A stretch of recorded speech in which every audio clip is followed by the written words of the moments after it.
Xbox On. Welcome to Xbox On, a podcast with one host about one console, Xbox. I am said host, Jesse DeRosa, and on today's episode, we'll be talking about the latest Xbox news for the week of August 11th, 2022, including Xbox bites back at Sony's comments on Call of Duty, Microsoft speaks on Activision deal for the first time in a while, Xbox Series S is about to get more powerful, and more.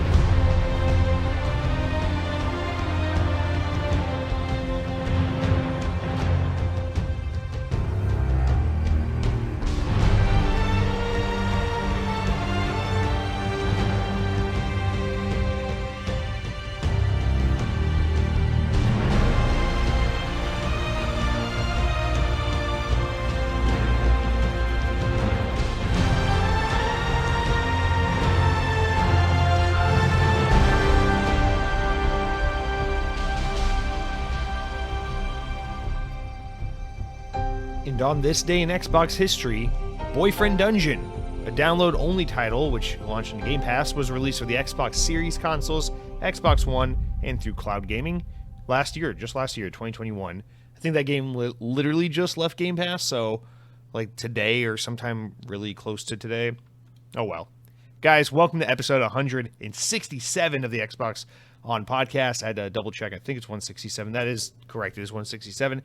Guys, I'm actually really excited about this podcast. I feel like I've said that the past 3 weeks in a row, but I'm genuinely excited. This isn't because I'm in a great podcasting mood, despite the fact there's no news. This is because there's actually really interesting news to talk about this week. It's been, no doubt, if you've been listening to the show regularly or any of your Xbox podcasts regularly, you've probably noticed the news has been slow as shit lately and it's just not been all that interesting. But boy, oh boy, we've got like some really good stuff to talk about. So I'm really excited to get into that. I think this has the potential to be probably one of the better episodes in quite a while. Also, we got some really good comments I'm excited to get into as well. So plenty to talk about, plenty to do, as long as I stay on track, don't get distracted too much, and remember to say things that make good sense to listen to and hear from your end of the deal. Maybe this will be a good Xbox podcast for auditory experiencing. Okay, guys, let's get right down to business. That's right, no fiddling around. I used to do a lot of, let's read a cute comment here or talk about food there. No, you guys didn't like it. We got to get down to brass tacks. God damn it.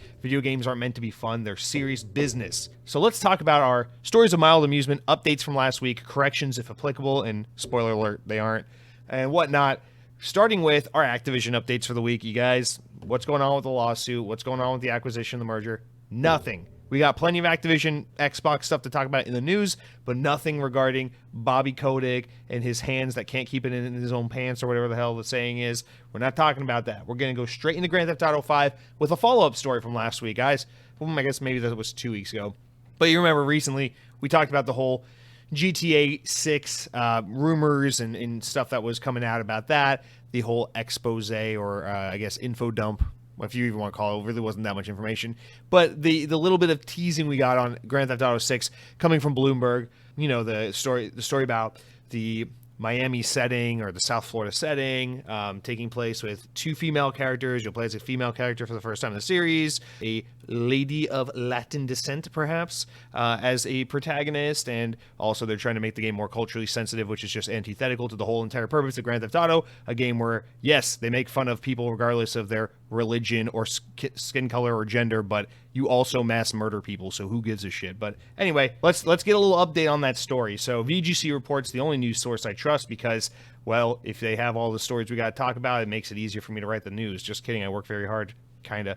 VGC reports several games that aren't a part of Xbox Game Pass may be coming to... Oh shit, I got a little ahead of myself. We will talk about a follow-up of that next. This has a little bit to do with Grand Theft Auto, and then the next story has more to do with Grand Theft Auto, so let's real quick touch on this, and then the next story. Whatever, it's still a good setup anyway. Fuck you, I'm a good podcast host. All right, as spotted by Twitter user Nobel Broat.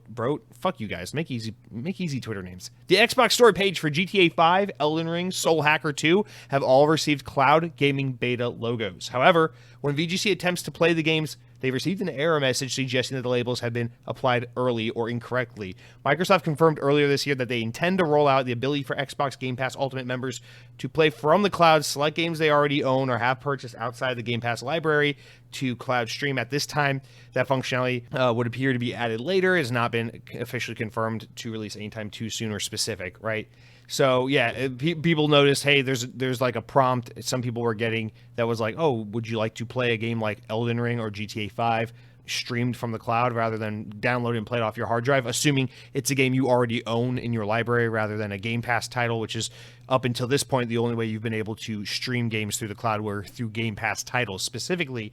So this is obviously something we knew was coming. It isn't here yet, but it looks like it might be coming sooner rather than later, because it looks like there's some series beta testing behind the scenes that isn't supposed to be getting out to the public, but people are starting to see a little bit behind the curtains, so that's cool. I think it is no coincidence that we're seeing games like GTA 5 and Elden Ring, because you look at what Xbox has been talking about with massive uptick in cloud gaming and in interest for that service, with the movement of Fortnite going to cloud service and you being able to do it through Game Pass by going on to a web browser, whether it be on your tablet or your phone or whatever, and playing Fortnite through the cloud via web browser, thanks to that game no longer being available on app stores. So I think this has a lot to do with that. They really like the amount of usership and attention that cloud streaming is getting because of a massive game like Fortnite. So they're probably very eager to get other massively successful games like Grand Theft Auto 5 or Elden Ring on that service. So no coincidence there. They're trying to get the really heavy hitters to draw a lot of attention, a lot of usership towards this cloud gaming service.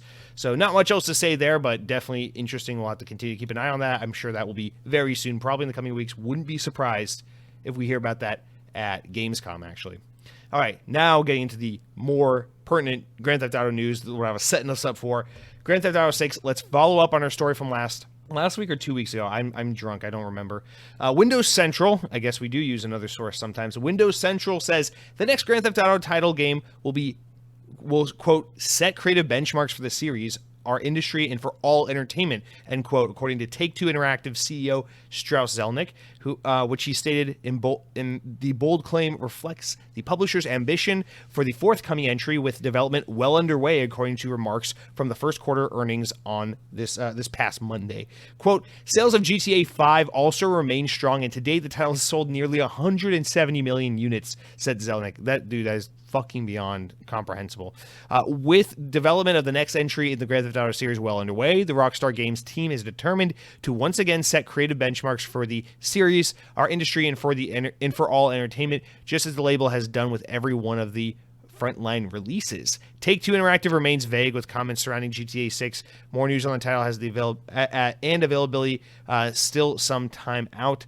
Some analysts suggest the game could come up in the 2024 fiscal year for Take-Two, suggesting a late 2023 or early 24 release date. Personally, I feel like it'd be surprising to see GTA in the next 12 to 16 months. However, what the fuck do I know?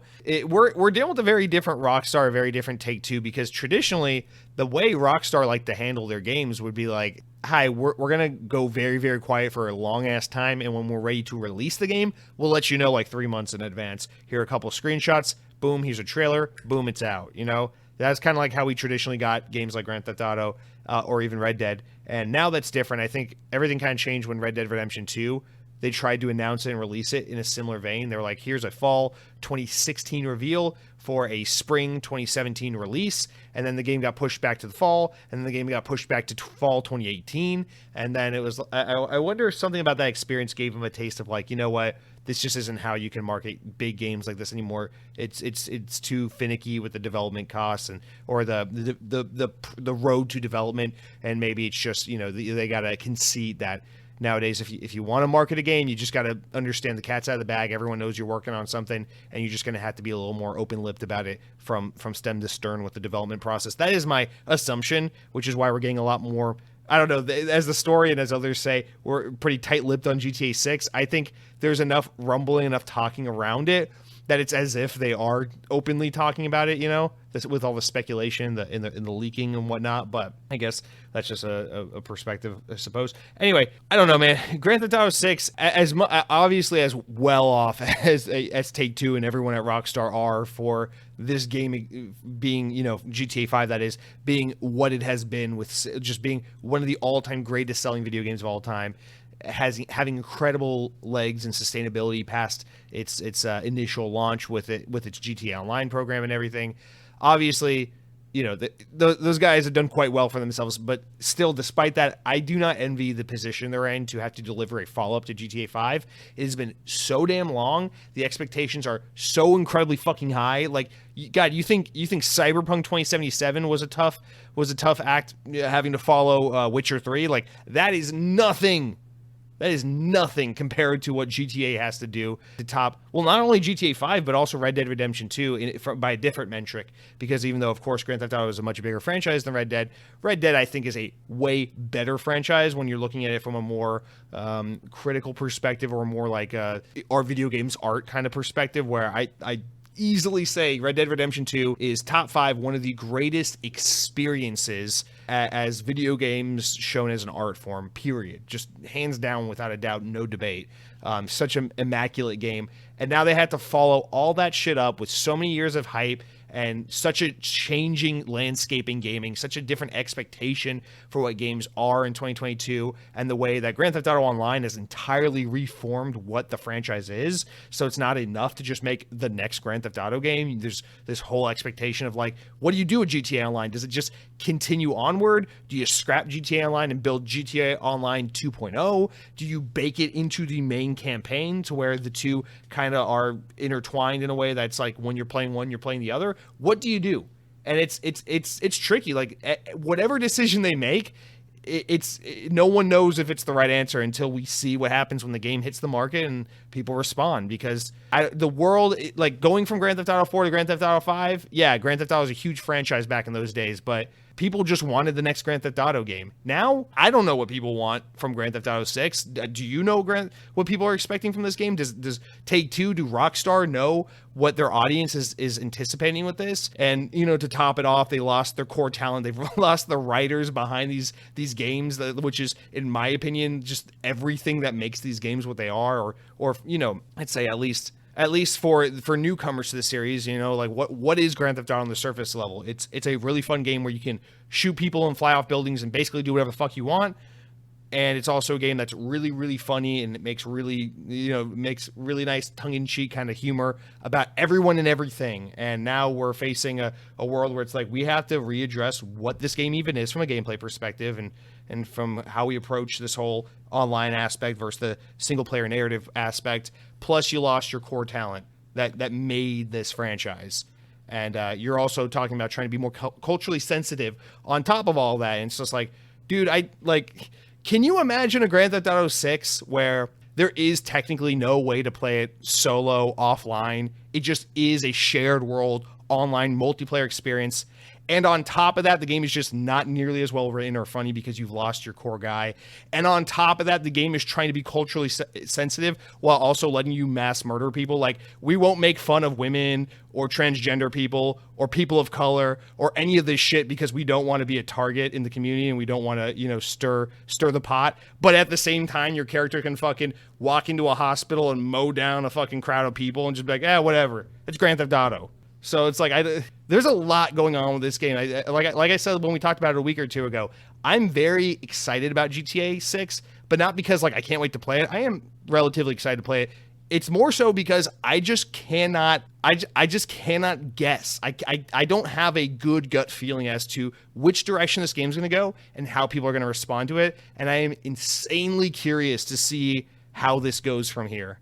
And listen, I'm not, what is that, like a chaos, like Doom's day hoper, whatever the fucking call, like people who just hope for the worst to see chaos ensue and get a kick out of it. But I don't know, man. Like, I don't have the best feeling about where we're headed with GTA 6. I don't mean to be so pessimistic. I can't see how, despite all the new obstacles they face, that they just somehow pull it off and nail all the things.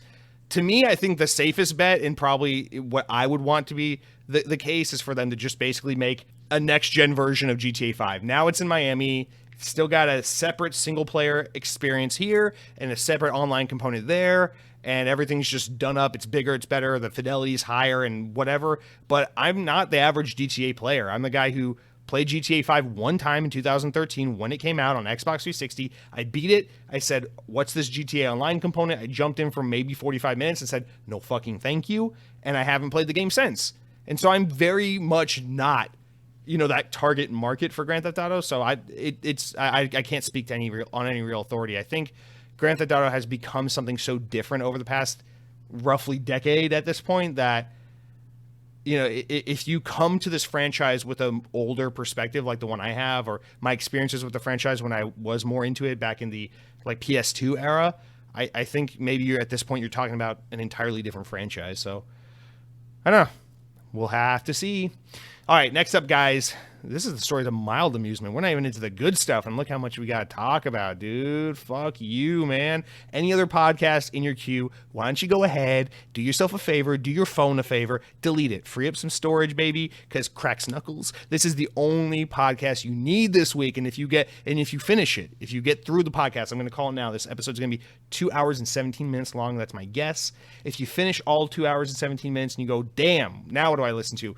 Bitch, listen to this podcast again. Memorize these words. This podcast will be as quotable as Spider-Man 2, 2004, directed by Sam Raimi, starring Alfred Molina and Tobey Maguire. Next up, let's talk about Bandai Namco. They have seemingly, and this is something I have almost nothing to say on, have briefly teased Tekken 8. During the EVO 22 fighting game tournament this past weekend, the publisher revealed a trailer announcing a free update to Tekken 7, which was released in 2015. As well as the game's global finals, which is cool. It's cool.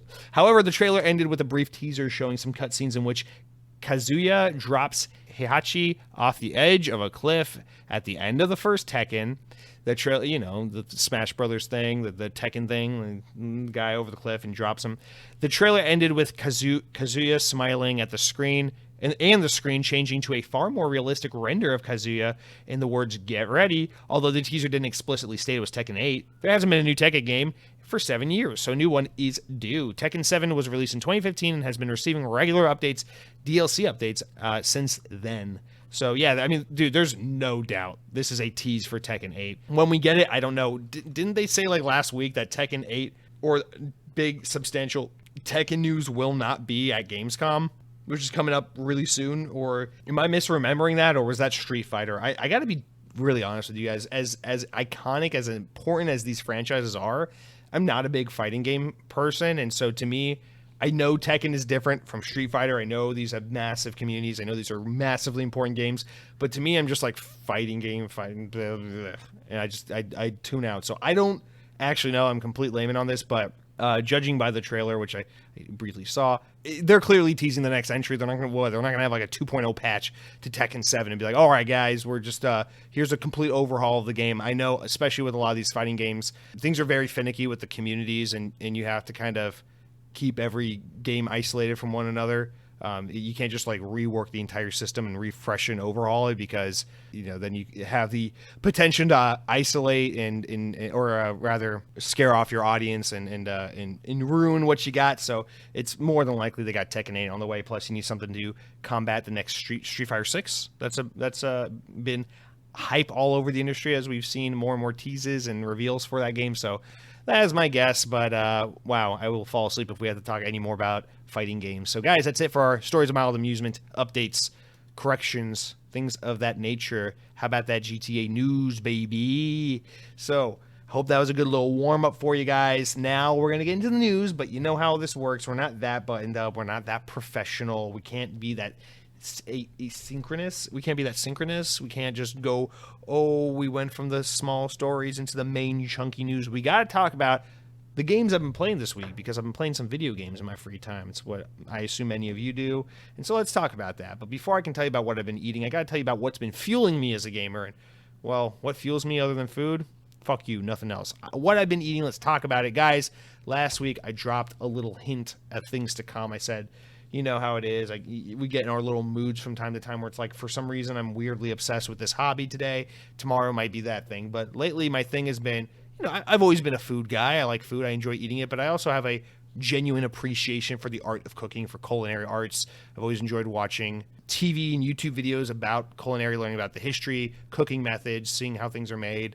Also, I spent 10 years of my life working in restaurants, and on the wrong side of restaurants, I might add, front of house as a server in those various roles. I've always had a big admiration for the kitchen where the food is made. I think it's Truly one of the most underappreciated, underlooked art forms there really is. Everyone loves food. Everyone needs to eat.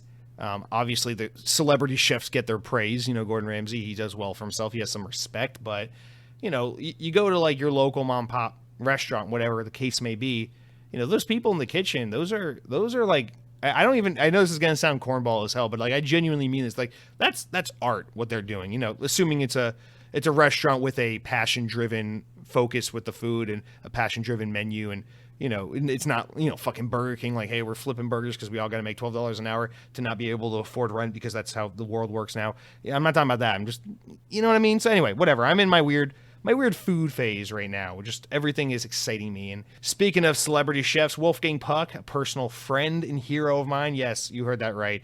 I know Wolfgang Puck. He and I, we go way back. Not to name drop or nothing, but he knows me. I know him. He probably will be on the podcast at some point because what you might not know about him is Wolfgang Puck is a little bit of a big old Xbox fan.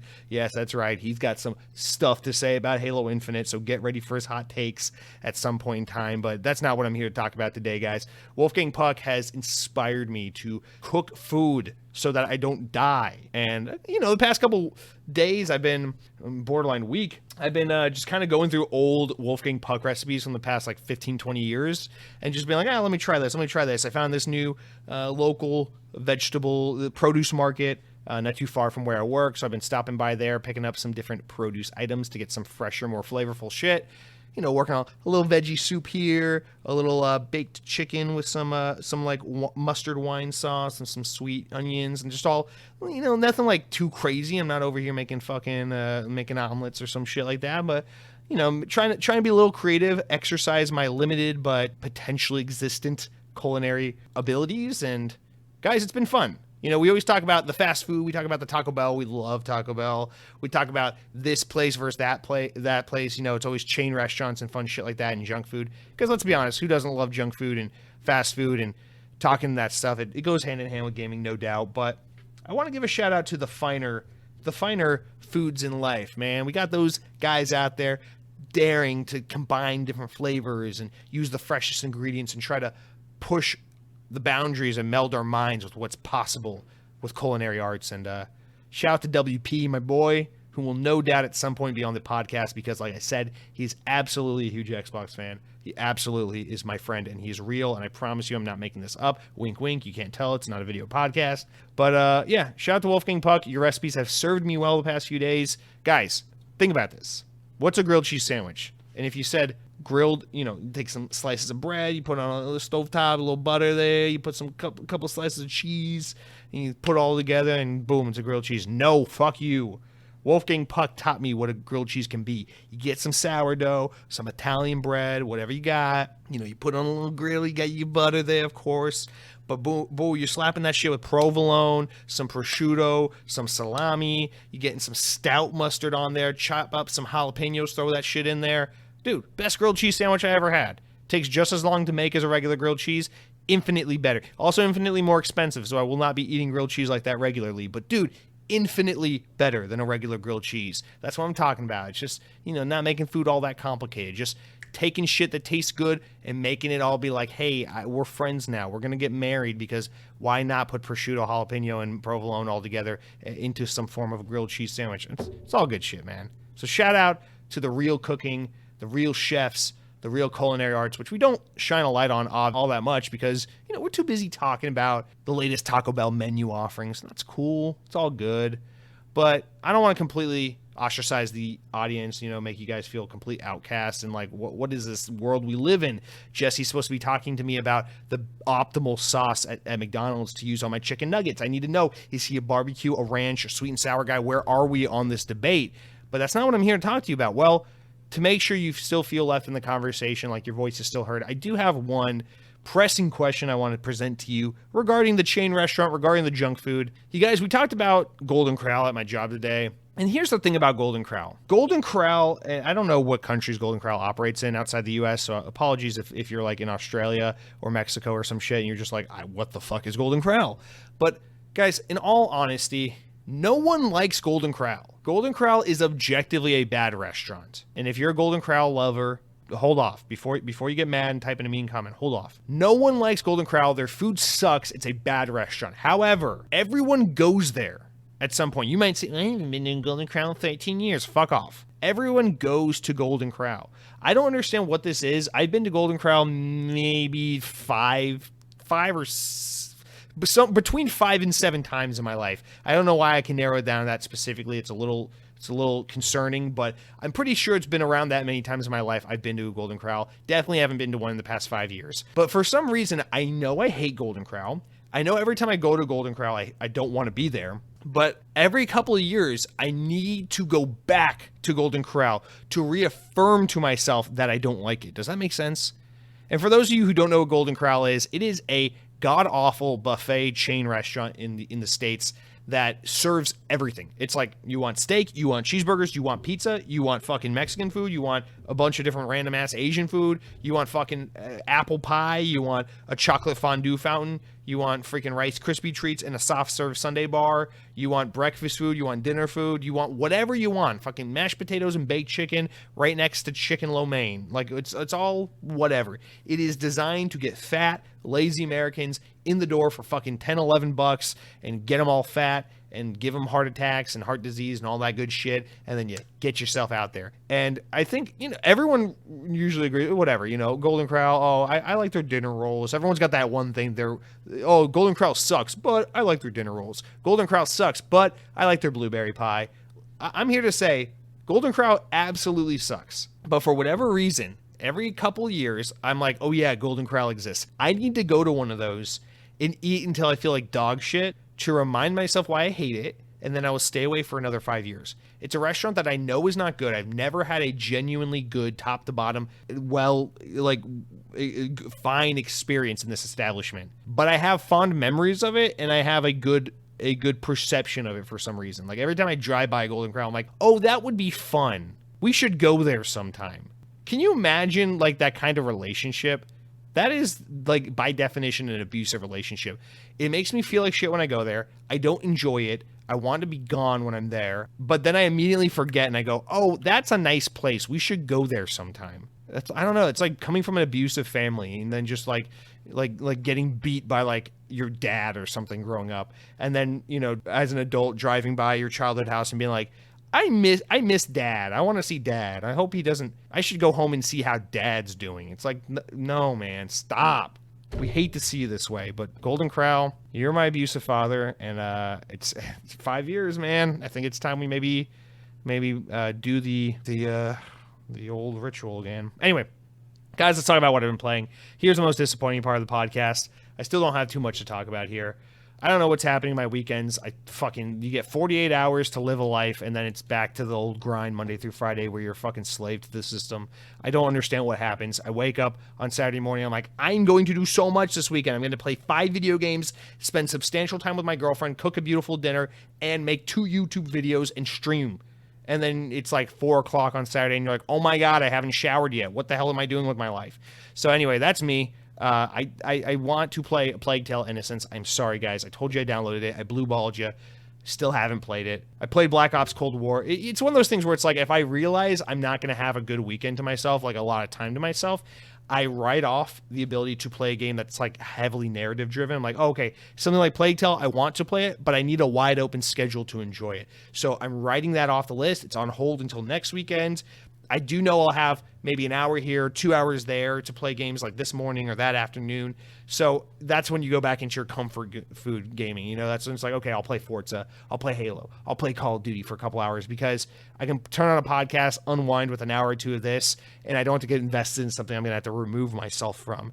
So that's why it is that way. So I played Black Ops Cold War, and you know what? I don't know what's wrong with me, why I'm having a kick with this again. I thought I was fucking done with this game.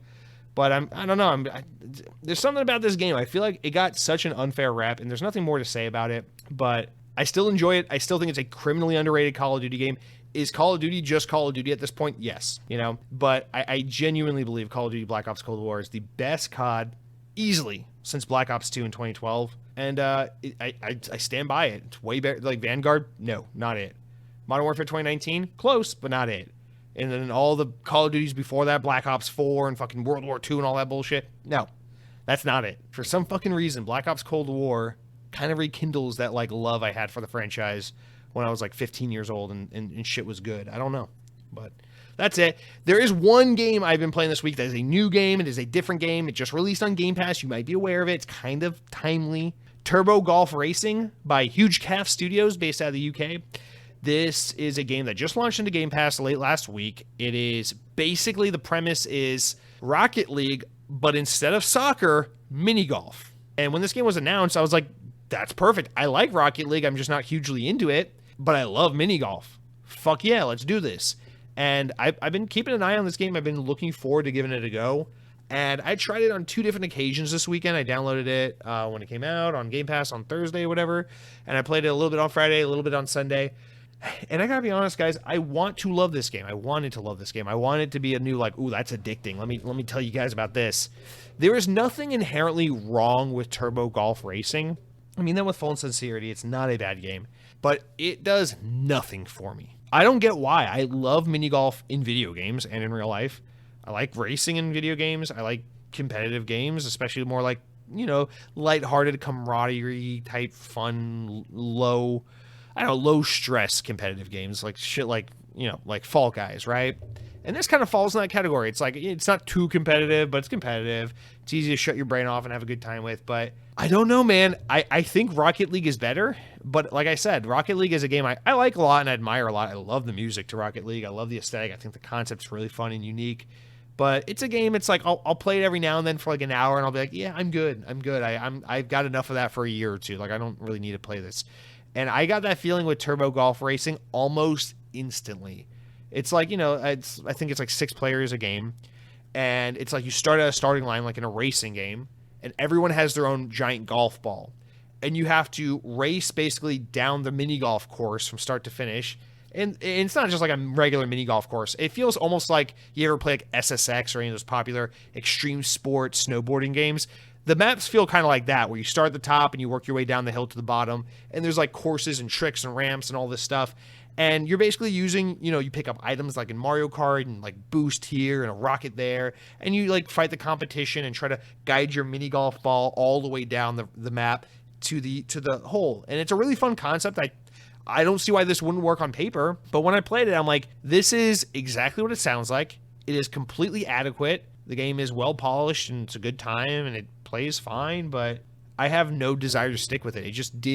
It's rare I play a game where I'm like, this is everything it promised to be, and somehow that's entirely underwhelming.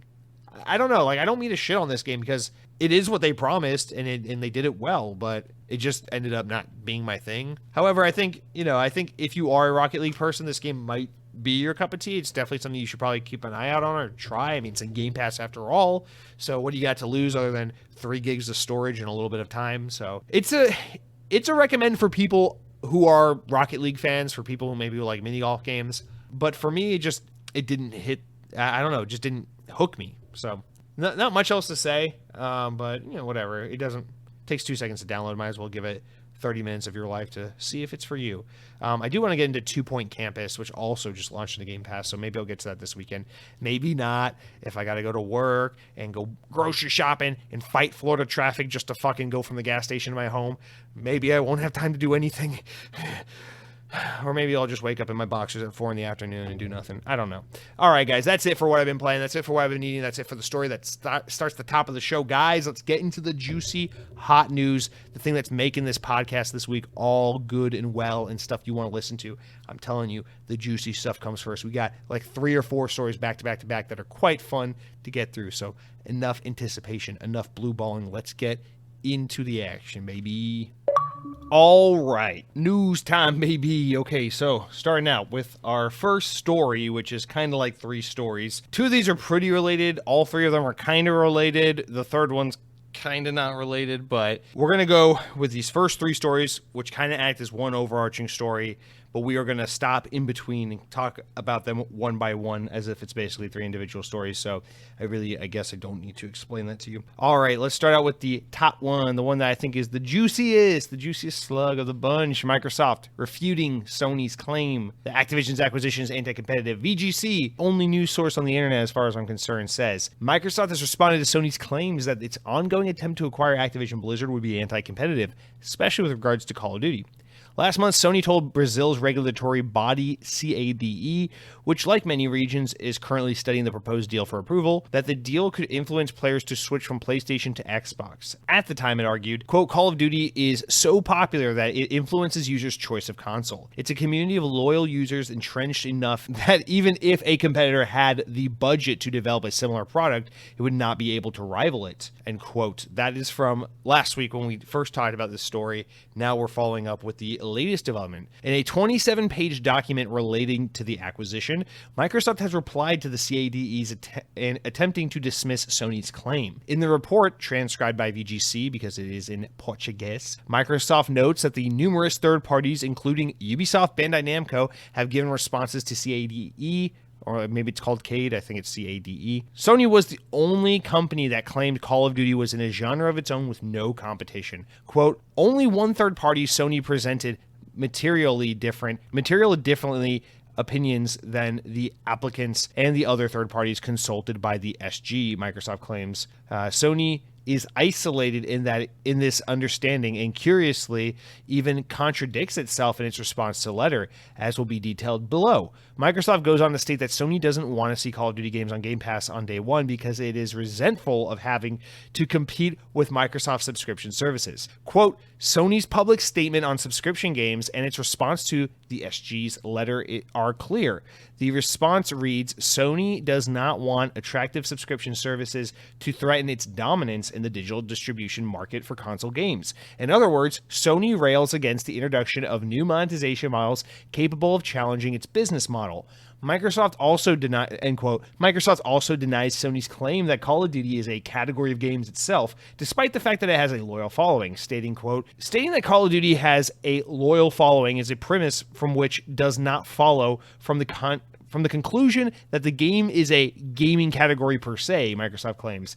Sony owning PlayStation, incidentally, has an established base of loyal brand players. Such a finding, however, does not lead to the conclusion that the PlayStation or any branded product with loyal customers is a separate market from all other consoles. Extrapolating from such findings is an extreme conclusion that Call of Duty is a category of games per se is simply unjustifiable under any quantitative or qualitative analysis. End quote. It also lists 5 reasons arguing against Sony's claim to the addition of Activision Blizzard games to Game Pass and would lead to an unattainable lead in subscription service for Microsoft. According to Microsoft, the claim is wrong because the following 5 reasons. 1, it's not part of Microsoft's strategy to remove content from players, and COD will still be available on PlayStation as a paid title. 2, data shows that players see subscription services as only one way to pay for games. 3, Sony's claim ignores the dynamic nature of subscription services and that fact that Sony has its own subscription as well. 4, redacted information, meaning that it was probably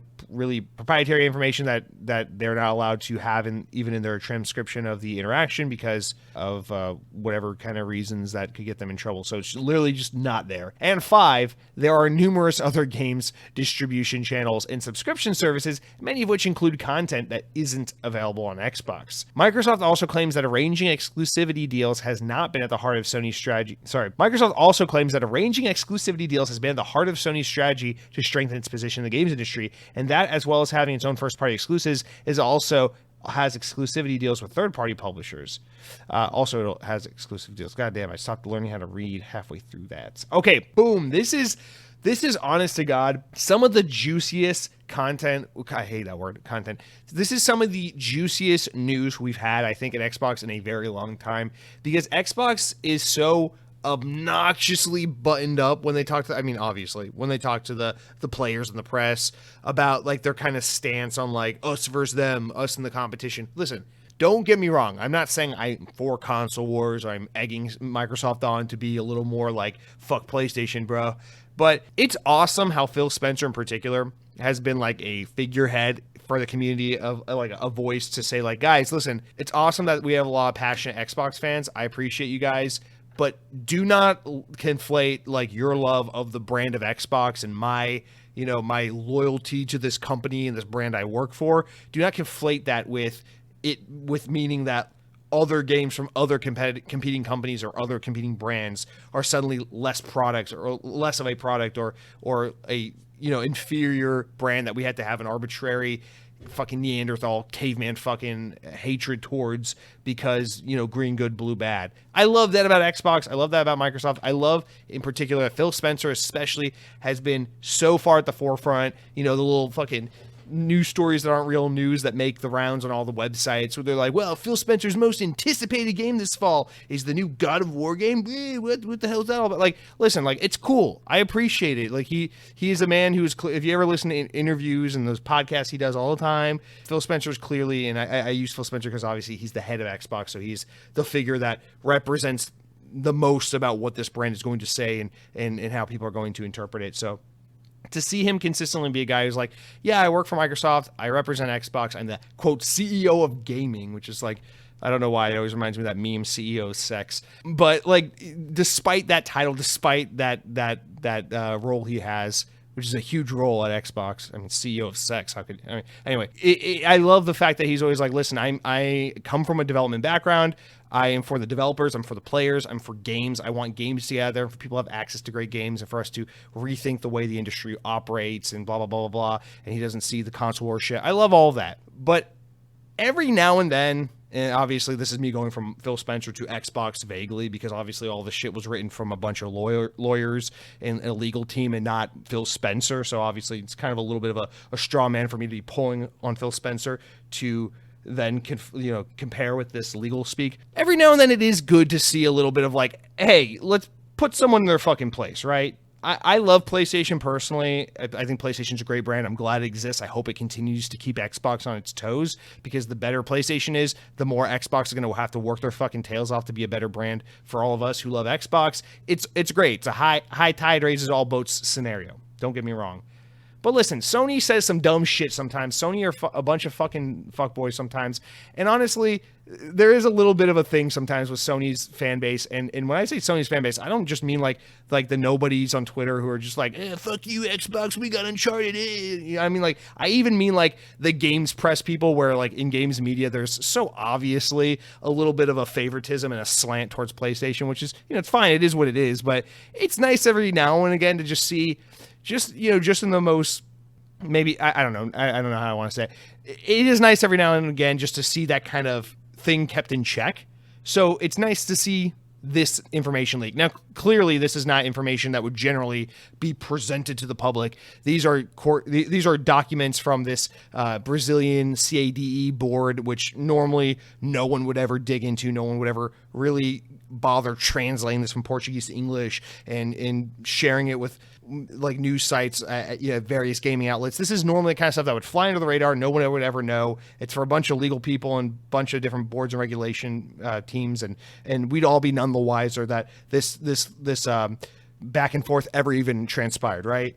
But thankfully, it's a slow enough news period that there are people desperate for stories and digging and finding this shit and transcribing it, because this gives us a little bit of a more like, yes, because dude, it's like, at the end of the day, Xbox is a brand. They're an extension of a company. They're here to fucking make money and beat the competition if they can. I know we always talk about, well, Microsoft isn't really about the fucking console anymore. They're about the streaming service. They're about the cloud service. They're trying to they're going for players no matter what platform they're on. Yeah. But to an extent, PlayStation is competition. They want to beat out PlayStation in some way. And I feel like Sony has just become more and more arrogant and obnoxious as the years have gone on. Like, I really admire Sony from the earlier years up through the PS3, but from the start and throughout the PS4 generation, especially into now, PlayStation kind of bugs me a little bit sometimes, because they're just so fucking arrogant.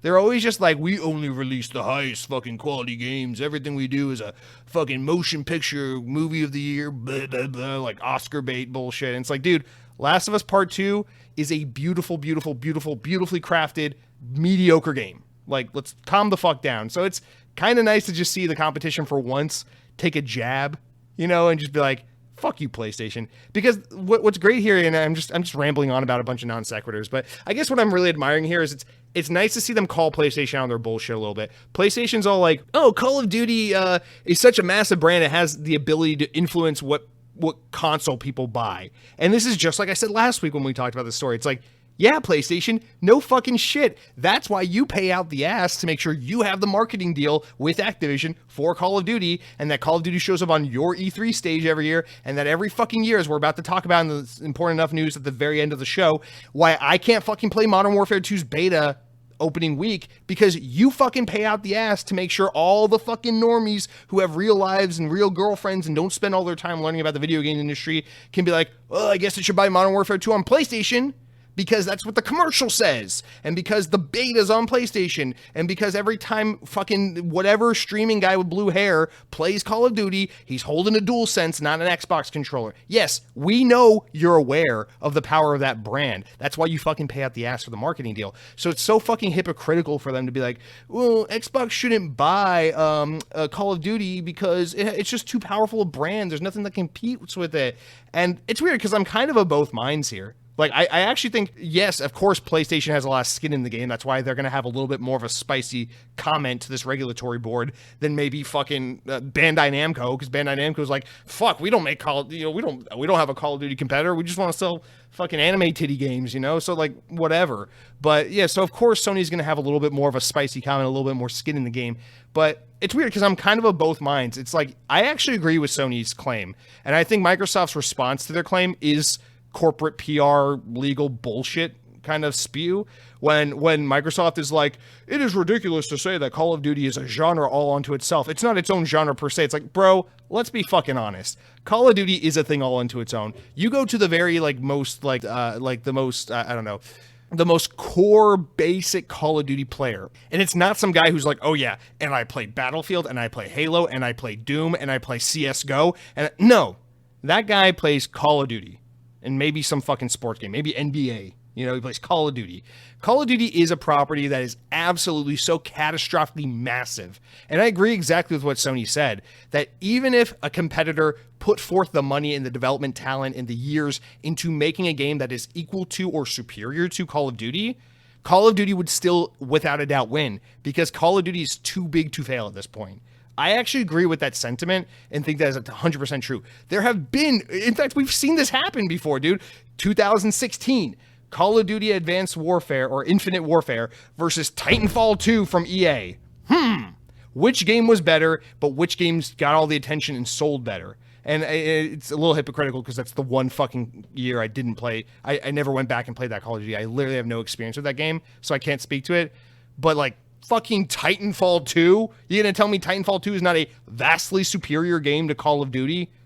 God, like, I love Call of Duty. You guys are probably sick of me constantly defending Black Ops Cold War as I just was doing a little bit ago. You guys are probably sick of me being like, oh yeah, I'm a hardcore gamer, but I play Call of Duty, because I know a lot of fucking real, quote-unquote, hardcore gamers are sick of the Call of Duty shit. It's a really popular take. But like, man, like, even I know Call of Duty ain't shit compared to Titanfall. Half the fucking reason I'm out here championing Black Ops Cold War and excited for Modern Warfare 2 is because we can't get a Titanfall 3. So that's all the example you need. I could give countless other examples, but that's just the one perfect example you need right there to tell you everything you need to know about why Sony's statement's actually true. Call of Duty is too big to fail. It is a genre all unto its own. It is a brand and a thing and a force to be reckoned with all unto its own. We as gamers like to always do the whole Call of Duty versus Battlefield argument every fucking 2 years when DICE comes out with their cocky dick swinging all European style, saying, oh, our next Battlefield's not going to suck, and then it sucks anyway. And we all do which one's going to be better, this year's Call of Duty or this year's Battlefield? It's irrelevant, because while it matters to the couple million of us fucking loser-ass gamers, to the actual core audience, the many millions of people who buy these games, Call of Duty outsells Battlefield a shit ton. By a shit ton metric, by a fuck ton. And Call of Duty, like, fucking people are playing Modern Warfare 2019 like crazy to this day. Who the fuck is playing the Battlefield from that same year or that same time period? What was the newest Battlefield in 2019? It was like Battlefield 5. Great. Who's playing that game? So I actually stand with Sony on their statement, but it's nice to see them kind of taken down a peg, even though I think Microsoft's argument is a little too buttoned up and a little too generic and kind of unfounded. It's just like, oh, that's hearsay, hearsay, whatever, it's whatever. They're not really saying much of anything important, but it is true when they call out PlayStation for their claim of like, hey, yeah, it has sway in people's desire to buy a specific brand or a specific console because you fucking have the marketing deal. Yeah, that's why you have it.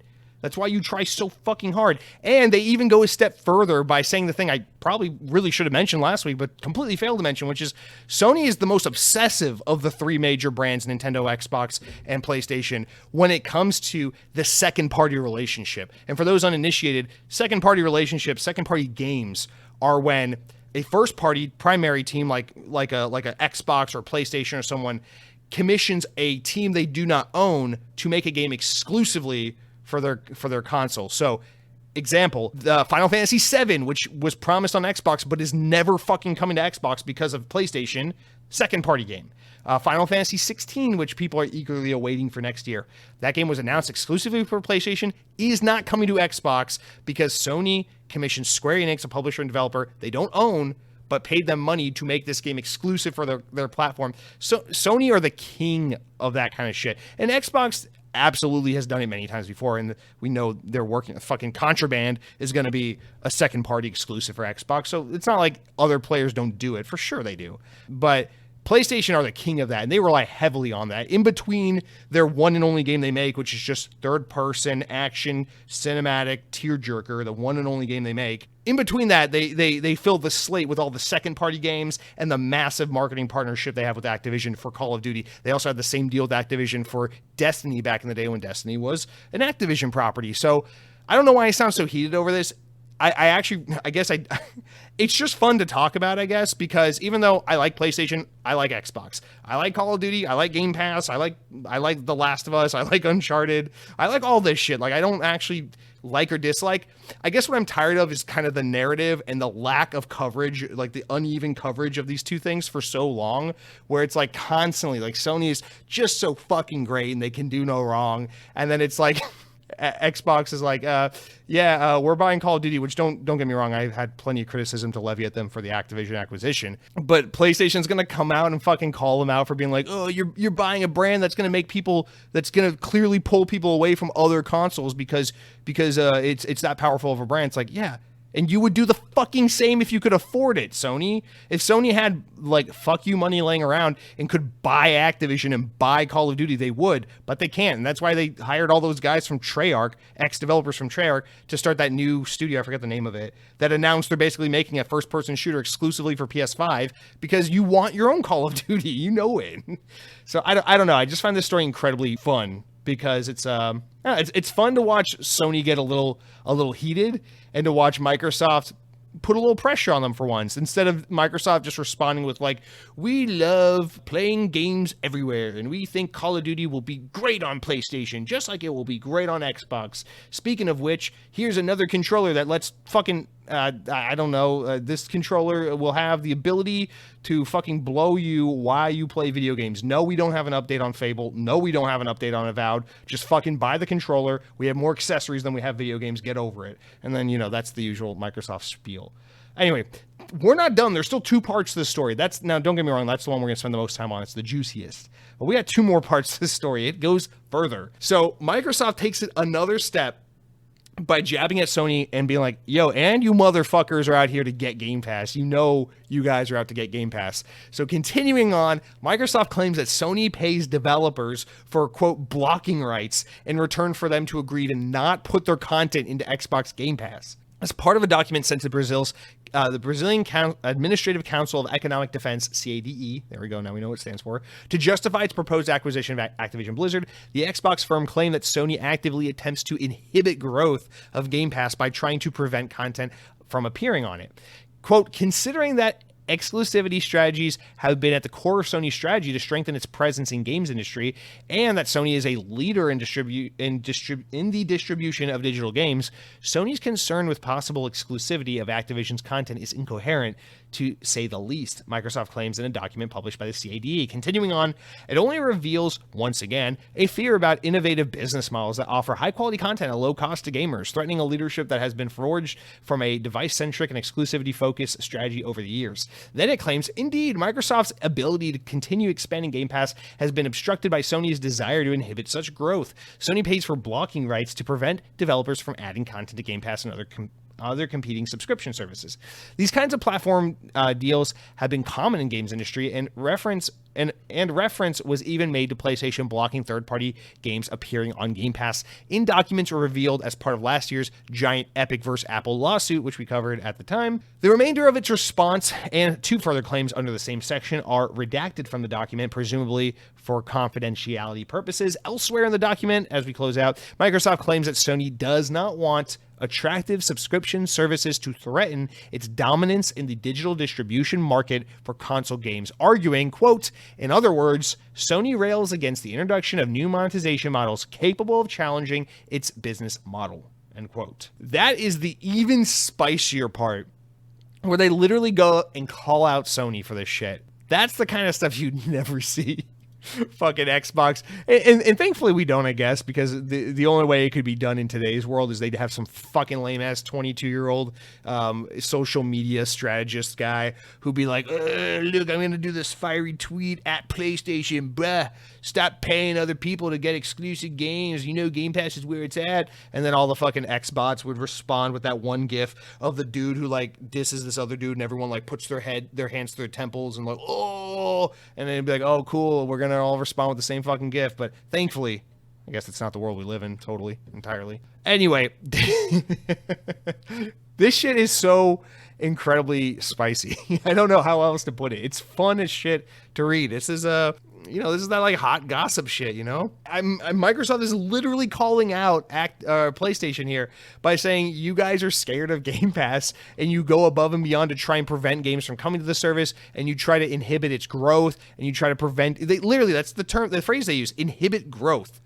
And honestly, it's fucking crazy. I don't know if I'm just stupid or if I forgot this, but I was actually unaware that PlayStation, it doesn't surprise me that this is the case, but that PlayStation tries to work clauses in contracts and pay money to publishers to ensure their games do not end up on Game Pass is absolutely mind-blowing. And think back to the whole situation with the MLB, where they basically told Sony, put this game on other platforms or we're breaking our contract with you and going with someone else. And then on top of that, Xbox made a deal with the MLB to get MLB The Show on Game Pass as a day one game. We talked about how much that must piss Sony off and how much they must be absolutely fuming at the fact that that is a thing they have to do, you know?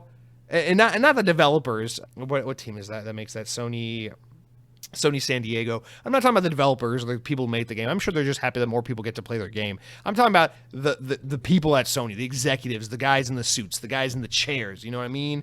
Like those guys must be absolutely fuming, as we talked about, over a decision like that. Now knowing this information, having this further context, and seeing how just how like competitive and petty this shit can actually be. You know, when you take the facade of like, oh, we want players to win and play everywhere. Like, no. To make no mistake, this is a bunch of fucking babies in $3,000 suits bitching and moaning because they want their team to win, because profit sharing, because money, because fucking the stock prices and all the good shit, you know. And it's so funny to watch them. You know, you read these quotes and you can kind of almost see them squirming a little bit. It's like, it's so funny. Because fuck big business boys. But yeah, dude, this is insane. And again, Xbox comes off in more of a, it's legal speak, whatever. They're just like, oh, the Sony is blah, blah, blah, blah. They're not wrong at the same time. And it's kind of savage a little bit what they say, because let me find the quote. It's early in the story. It says, yeah, this only reveals once again a fear Sony has about an innovative business model that offers high-quality content at low cost to gamers, threatening a leadership that has been forged from a device-centric and exclusivity-focused strategy over the years. So, dude, that is like the fucking main takeaway from this whole story too, is because obviously I use the word savage, I think, aptly, because What they're literally saying here, or inferring here, rather, is that Sony does not have the fucking capital to compete with a service like Game Pass. We are Microsoft. We have all the money. Think about all the poor people. Think about all the sick people. Yes, we have the money to cure their ailments and to save their lives. Fuck you. No, we have the money. It's our money. We're going to go buy Activision. Get over it. That is basically what Xbox is saying here is we have Game Pass. We are in such an advantageous situation from a financial position from our parent company, Microsoft, that we can offer an absurdly robust subscription service at a stupid low cost to gamers that is so enticing that you have to be a fucking moron to own an Xbox or to be an Xbox gamer and not have a Game Pass subscription service. And what they're essentially saying is that's us. Sony can't afford to be in that. They're not in a position where they can do what we do. They have their own subscription service, and it's a whole thing. And they even call it out. They're like, don't forget, these guys have one too, these hypocrites. But they're basically saying these guys are in an older form or in a different strategy, a different approach to the games ecosystem where it's about selling your hardware and having compelling first-party titles to push the hardware and to sell people on your brand. That is PlayStation's bread and butter, has been since day one. You can argue Nintendo's strategy has changed on and off throughout the years. I mean, mostly their thing has always been high-quality games, but, you know, they've gone in various phases of, like, gimmicky and trying to stand out from the crowd. Microsoft has clearly tried different hats on throughout the years, especially because now their focus is 100% not consoles. It is subscription services. It is Game Pass. It is cloud gaming. It is just getting people on their services and their products, not necessarily their hardware or whatever, you know? So clearly everyone else has shifted and been in different markets and has competed in different ways. PlayStation is the one of the big brands, is the one and only of the big brands that has remained the exact same since day one. We make this hardware at a fucking razor-thin profit margin. We sell it to people. We make really, really good first-party games only on our console. People buy the content. They love it. They fall in love with our brand, and they only shop on our platform. And it's worked great for PlayStation, as even the article mentions. And as we all know, PlayStation is the number one home console market for digital games. Like, no marketplace makes nearly as much money on the digital marketplace as Sony does. No one makes more money off Fortnite. No one makes more money on fucking first-party game sales. No one makes more money on third-party game sales than Sony does on their marketplace. Way more than Xbox, more than Nintendo, without a doubt. And that is Sony. That's what Sony has. That's their bread and butter. They cannot afford to fight Microsoft with an toe-to-toe Game Pass competitor. And Microsoft is actually calling that out. It's crazy. That's how you know this is all legal speak, behind the doors, kind of bitching and moaning from all the corporate guys, because they would never talk this way in a public manner. They would never. And I'm sure Sony in particular, I'm sure, are not pleased that this information is out and being covered so aggressively right now. But I mean, that's what happens when the news cycle is slow, I guess. This is not a good look really for anyone involved, but especially for Sony. And it's just, I mean, dude, like, it's crazy stuff, man. It's absolutely crazy stuff to see Microsoft just kind of attack Sony and call it like it is. I think both sides actually make some really honest and legitimate points, and then both sides also kind of cry wolf a little bit, or Sony kind of cries wolf a little bit because they're bitching about, you know, the power of Call of Duty while they're well aware of it because they've been paying for exclusive content and fucking timed exclusivity and fucking marketing deals for years and years and years, pissing people like me off because I can't play the Modern Warfare 2 beta thanks to PlayStation being a bunch of cucks. Meanwhile, Xbox, you know, they're being like pretty buttoned up corporate speak, a lot of fucking nothing. But when you weed all that shit out, you just see two fucking arbitrary sides bickering and fighting, and it's kind of fun to see, man. I like console wars when we get see, this is the misconception about console wars. Console wars are not fun when they are fought by the fans, because the fans have nothing to fucking gain or lose from console wars. That's why it's so goddamn stupid. And I guess I only half apologize for this. There are no doubt people who listen to Xbox On and are like rips shirt off, bleed green type people. Like, fuck Nintendo, fuck PlayStation, I only play Xbox. I'm sorry, man, but you and I do not see eye to eye on this shit at all. I am way more in the camp of the people who are like, I just love good games. I don't care what platform I got to play them on. I love Xbox to death. It's definitely my favorite platform.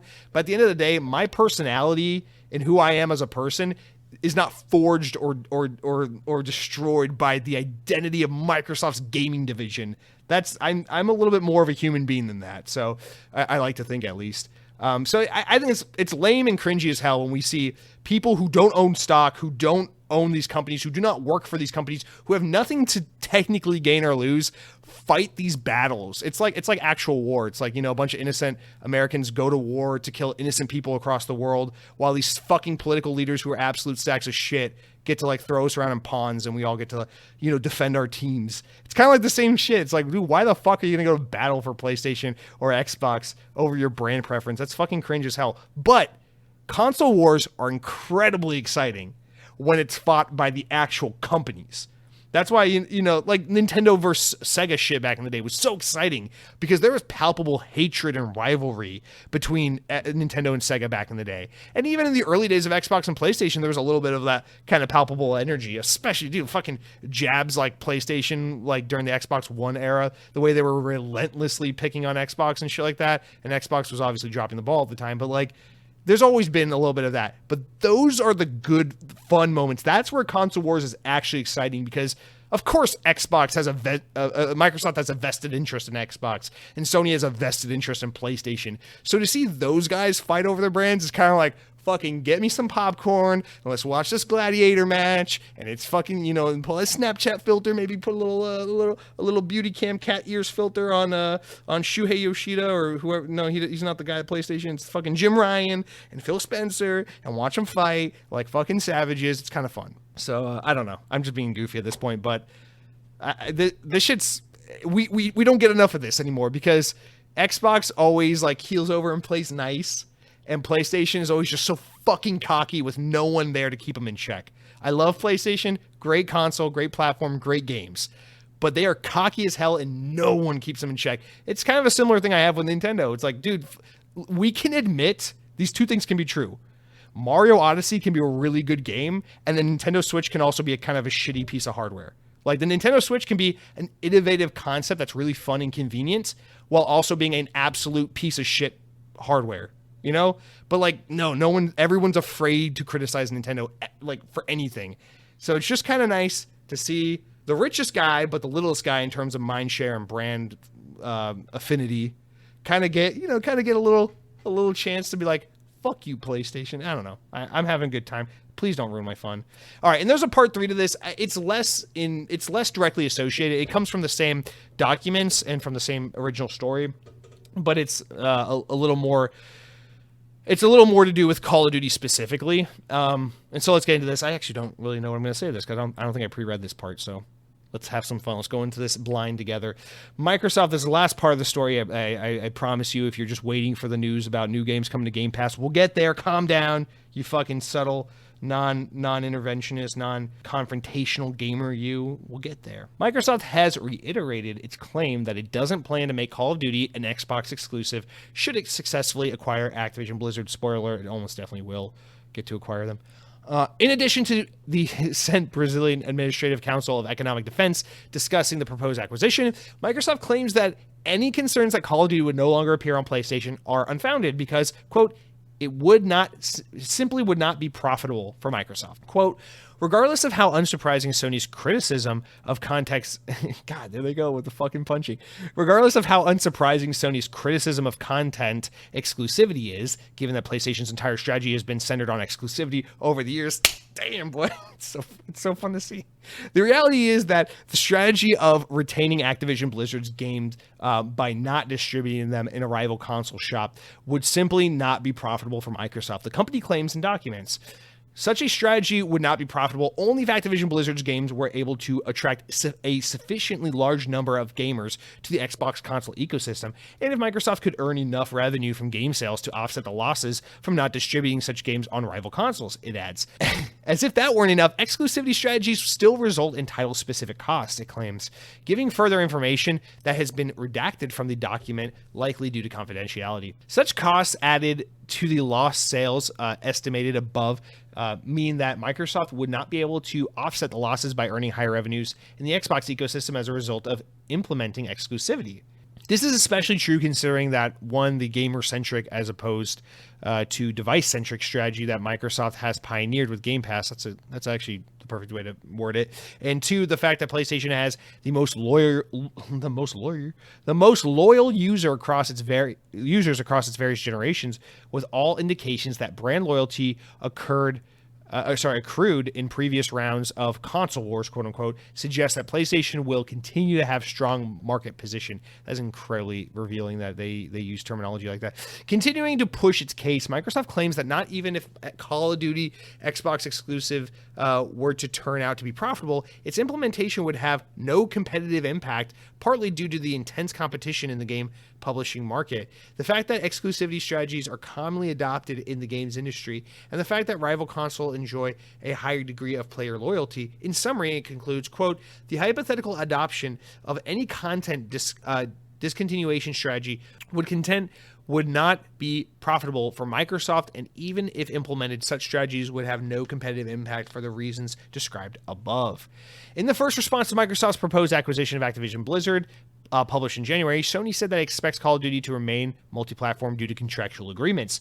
Microsoft's head of gaming, also CEO of Sex, also subsequently confirmed his intention to keep Call of Duty on PlayStation platforms once Microsoft's acquisition of Activision Blizzard is complete.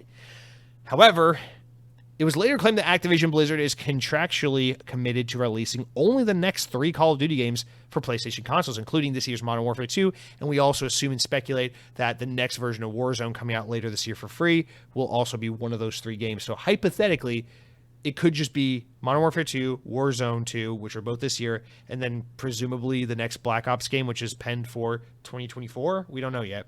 Now, I'm going to add this part from VGC. Normally, I would have cut off the story here because that's really the wrap. But there's a little a little editorialization from a VGC writer that I think is pretty supplemental here, so I'd like to add it. The Call of Duty series is regularly among PlayStation's most popular games. Last year, the series was both the first and third best-selling game on PlayStation in the U.S., according to NPD numbers, which track sales in North America, blah, blah, blah. Yeah, so Vanguard and Black Ops Cold War were the first and third best-selling games of 2021, for context, on PlayStation. Commenting on Sony's previous comments on the importance of Call of Duty's brand, GamesIndustry.biz's Chris Dring claimed that the shooter franchise remaining on PlayStation would actually benefit Xbox. And this is GamesIndustry.biz. I'm so sorry. I said Video Games Chronicle. So GamesIndustry.biz. The writer Chris Dring says, quote, Microsoft isn't as interested in the battle of console boxes. It believes that the future of games is going to be through streaming and subscriptions. Call of Duty isn't so much as a reason to buy an Xbox console, but a reason to subscribe to Game Pass subscription services, he wrote. And this is not where PlayStation is right to be concerned. And this is where PlayStation's right to be concerned, because Call of Duty is the number one game on PS4 and PS5.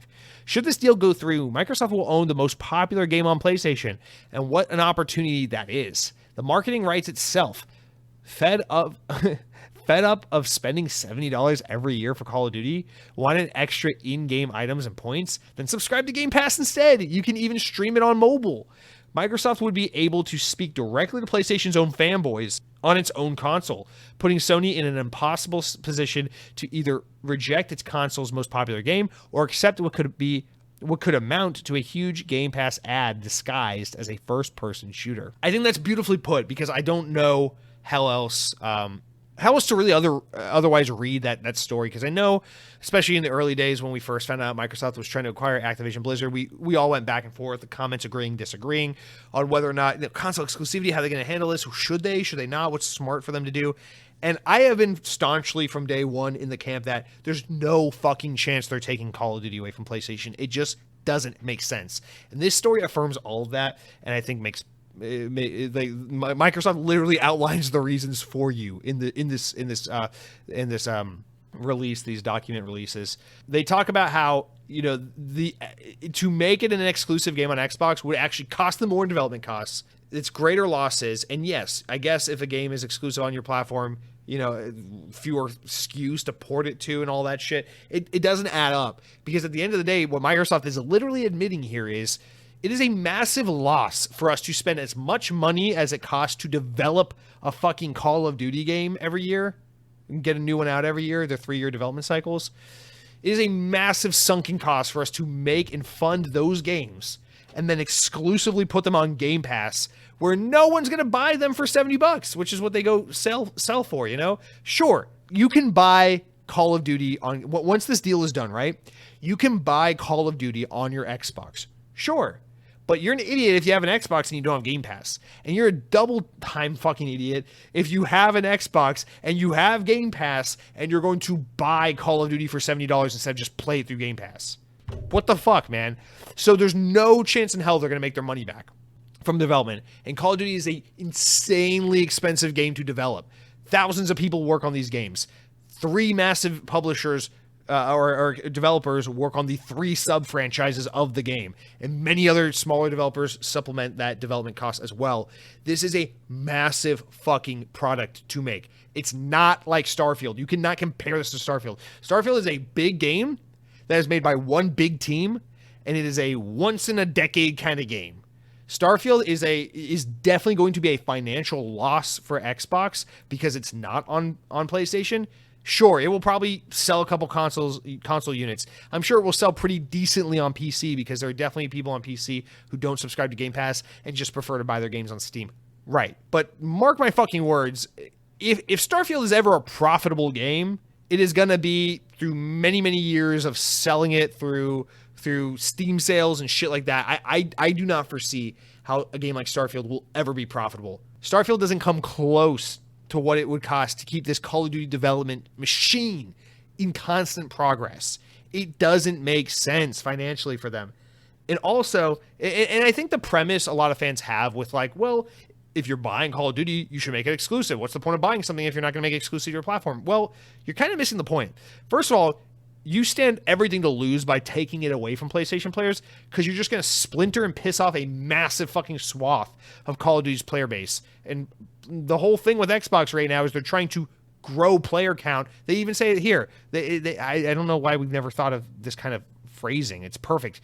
Microsoft's business model has gone from device-centric to gamer-centric. They want players. They want people subscribed to Game Pass, players playing their games. They don't necessarily give a shit about, you know, what platform it's locked on, because at the end of the day, the number of Series X and S consoles they sell is a lot less important to them than the number of Game Pass subscribers they achieve and earn. So that's what it's all about. And then the reason why I kept the kind of editorialization at the end is because, you know, Chris Dring's point is so perfectly put. And it's what we've been saying all along.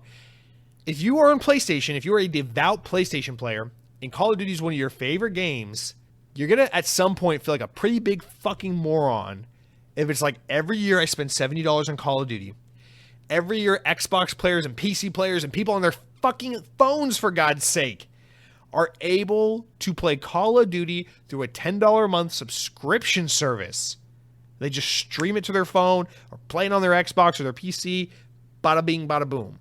But me, this dumb fucking cuck on PlayStation, I just love PlayStation so much. It's the brand I've always played. But man, Call of Duty is my favorite game. You're just going to keep buying Call of Duty annually for $70? And he adds a little flavor that's even more apt, which is, you know it's going to happen. It's so perfectly put.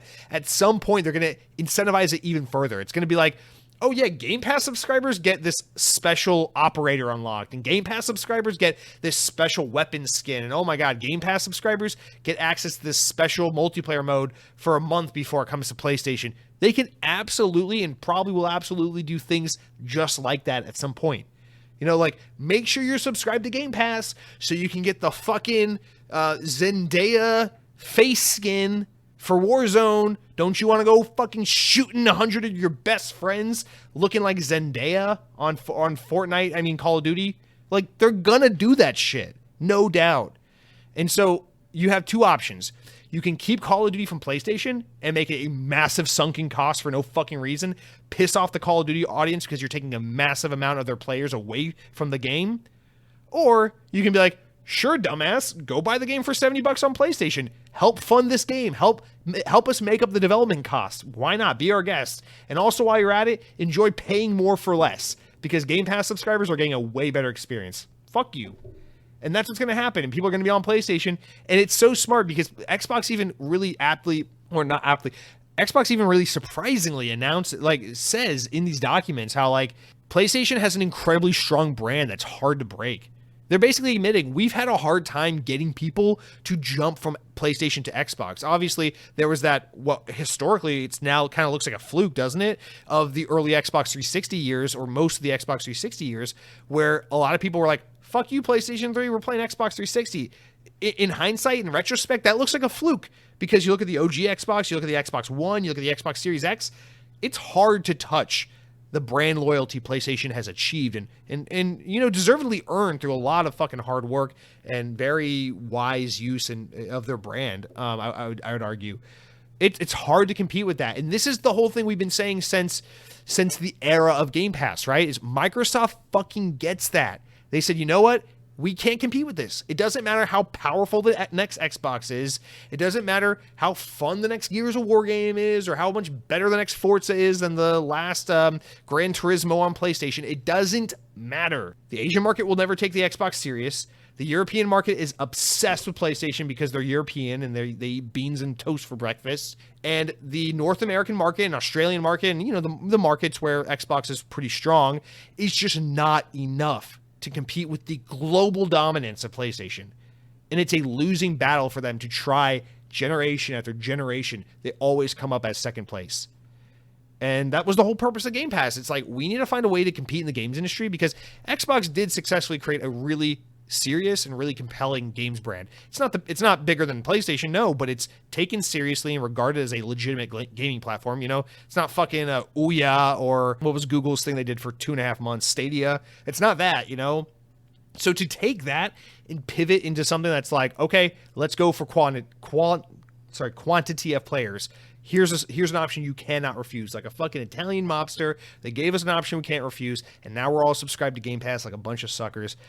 I don't even know what we're talking about at this point. It's just, I'm so excited by this news, because it's just so refreshing to see a little bit of like how these companies actually operate and think of one another and talk about one another, and to kind of get a little bit of that juice rather than just constantly being like, guys, I have an awesome press release to read from our good friends over at X, you know, like all the fucking game sites that are just like, yeah, we're games journalists, which really means what? You just copy and paste fucking press releases and give everything a 10 out of 10 because you're friends with the developers of the game. Like, I don't know. It's kind of cool to see like, oh man, this is like actual like report shit. This is like stuff that people don't want to get out, and like stuff we can actually like break apart and talk about and digest. It's like, yeah, it's news. Wow. Imagine that. Imagine Dragons. Okay. But yeah, I think we got to leave it here, because I'm a little too excited about all this news, and we're going to go on like a 3-hour podcast if I don't shut myself up. So guys, if I haven't lost you here with all the fucking nerd speak and all the insulting of every base, let's be honest, I've insulted you today, whether you're an Xbox, PlayStation, Nintendo fan, whether you're a hardcore gamer or a casual gamer, whether you're a man, a woman, a games journalist, or a fucking blue collar man who works with your hands. Like, I've made fun of all of you guys today. So if you haven't been offended off the face of the earth, goddamn Europeans, I'm so sorry about you guys. You get so much of my shit. We have some other stories we can move on to. If you're willing to join me, I say we go ahead. Now, this next one was the biggest news story of the week until about 5 hours before we recorded today. And it is that Microsoft, and of course it's from VGC, Microsoft has issued a new Xbox software development kit to partners, which frees up hundreds of additional megabytes of memory for the Series S games, potentially to be reallocated to graphical performance. As spotted by The Verge, shout out to The Verge, a new video that has been circulated to developers who've received the software update claims that it gives developers more control over memory, which can improve graphical performance in memory constrained conditions. The Xbox Series S is Microsoft's budget current gen console, which runs the same titles compatible with the more powerful Series X, but typically at a lower 1080p resolution. Quote, "We addressed an issue where graphics virtual addresses were being allocated considerably slower non-graphic virtual addresses," continues in the video. "This will now allow the Series S to take advantage of Microsoft's recent advancements in memory management without negatively affecting graphics performance," it adds. VGC's network partner, Digital Foundry, discussed earlier in the year that some people were struggling with adapting games to lower spec of Xbox Series S hardware. However, other games like Forza Horizon 5 boast incredibly impressive performance for a $299 machine. So, I don't know, this is something we haven't talked a lot about in this podcast.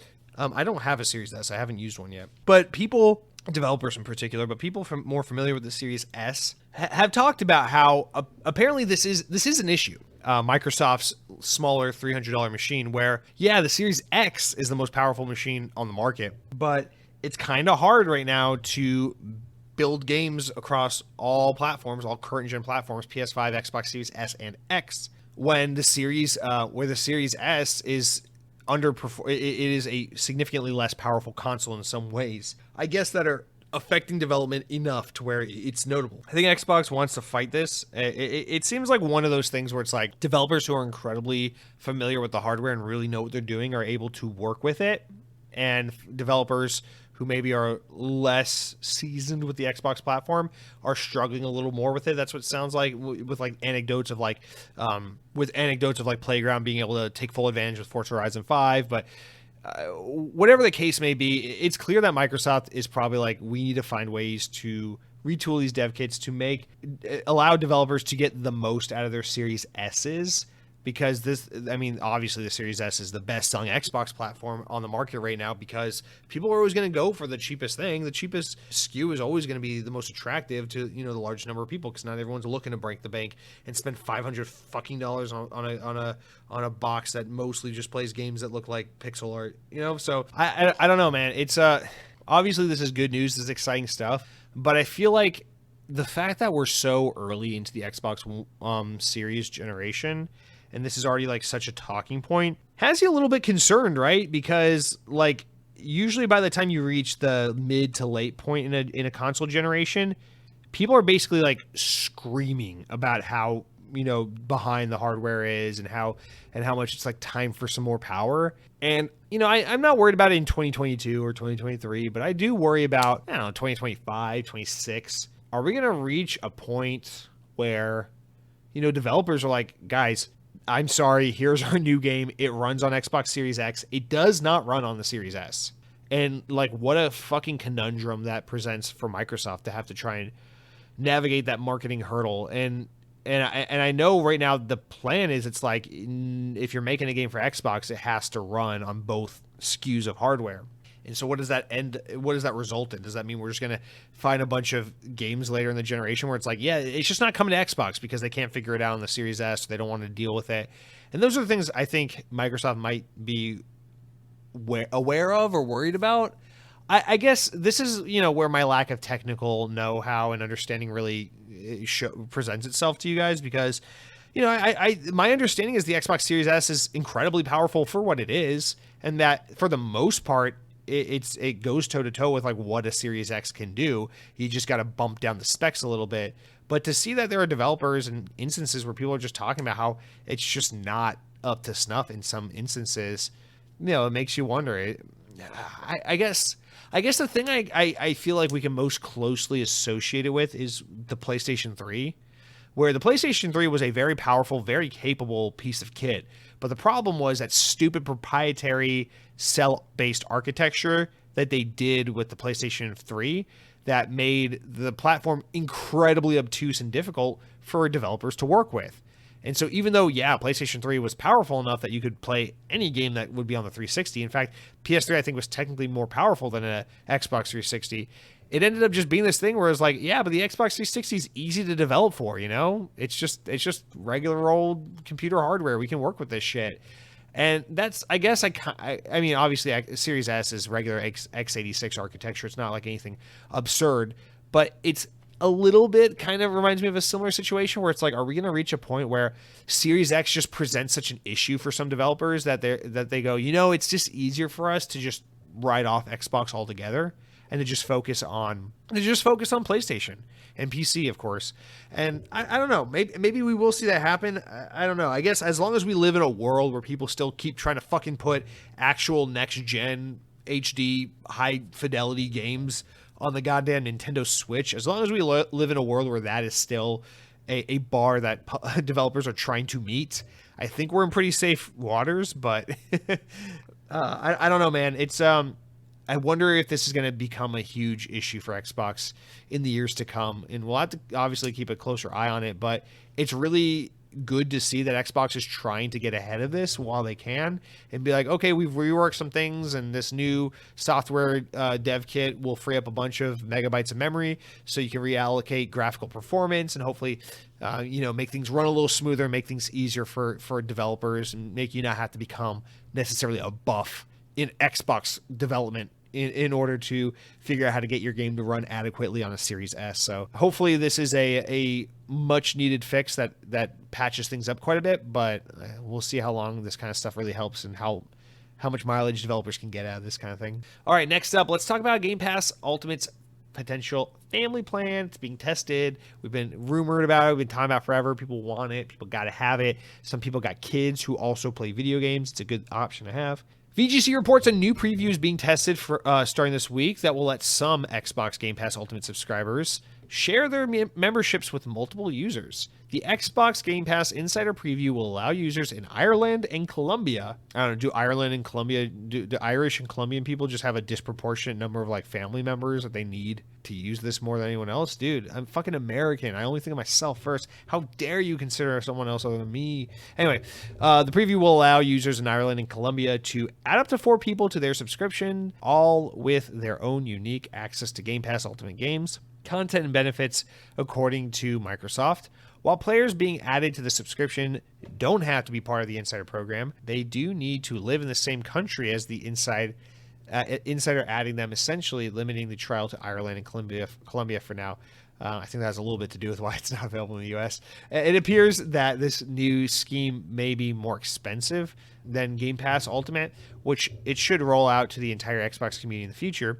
Quote, joining the Xbox Game Pass Insider Preview will convert the time remaining on your membership to the time with a new plan based on the monetary value of the old membership, reads the Xbox blog detailing the plan, which is usually how they handle these sorts of ordeals, transferring your gold into Game Pass kind of deal.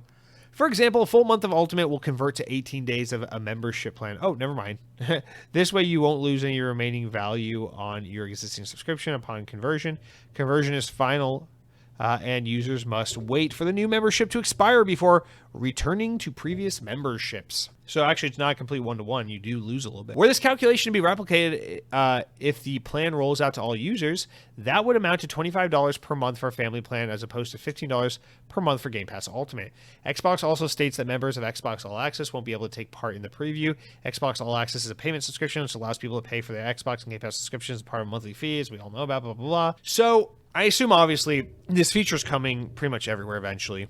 That's my expectation. Also, I think they want to avoid bigger markets like the US because of the way people can exploit this. They're trying to test things and learn things right now. And I think you need to start in some smaller markets with smaller populations and probably less appetite for Xbox, maybe. I don't know, man. Like, this is...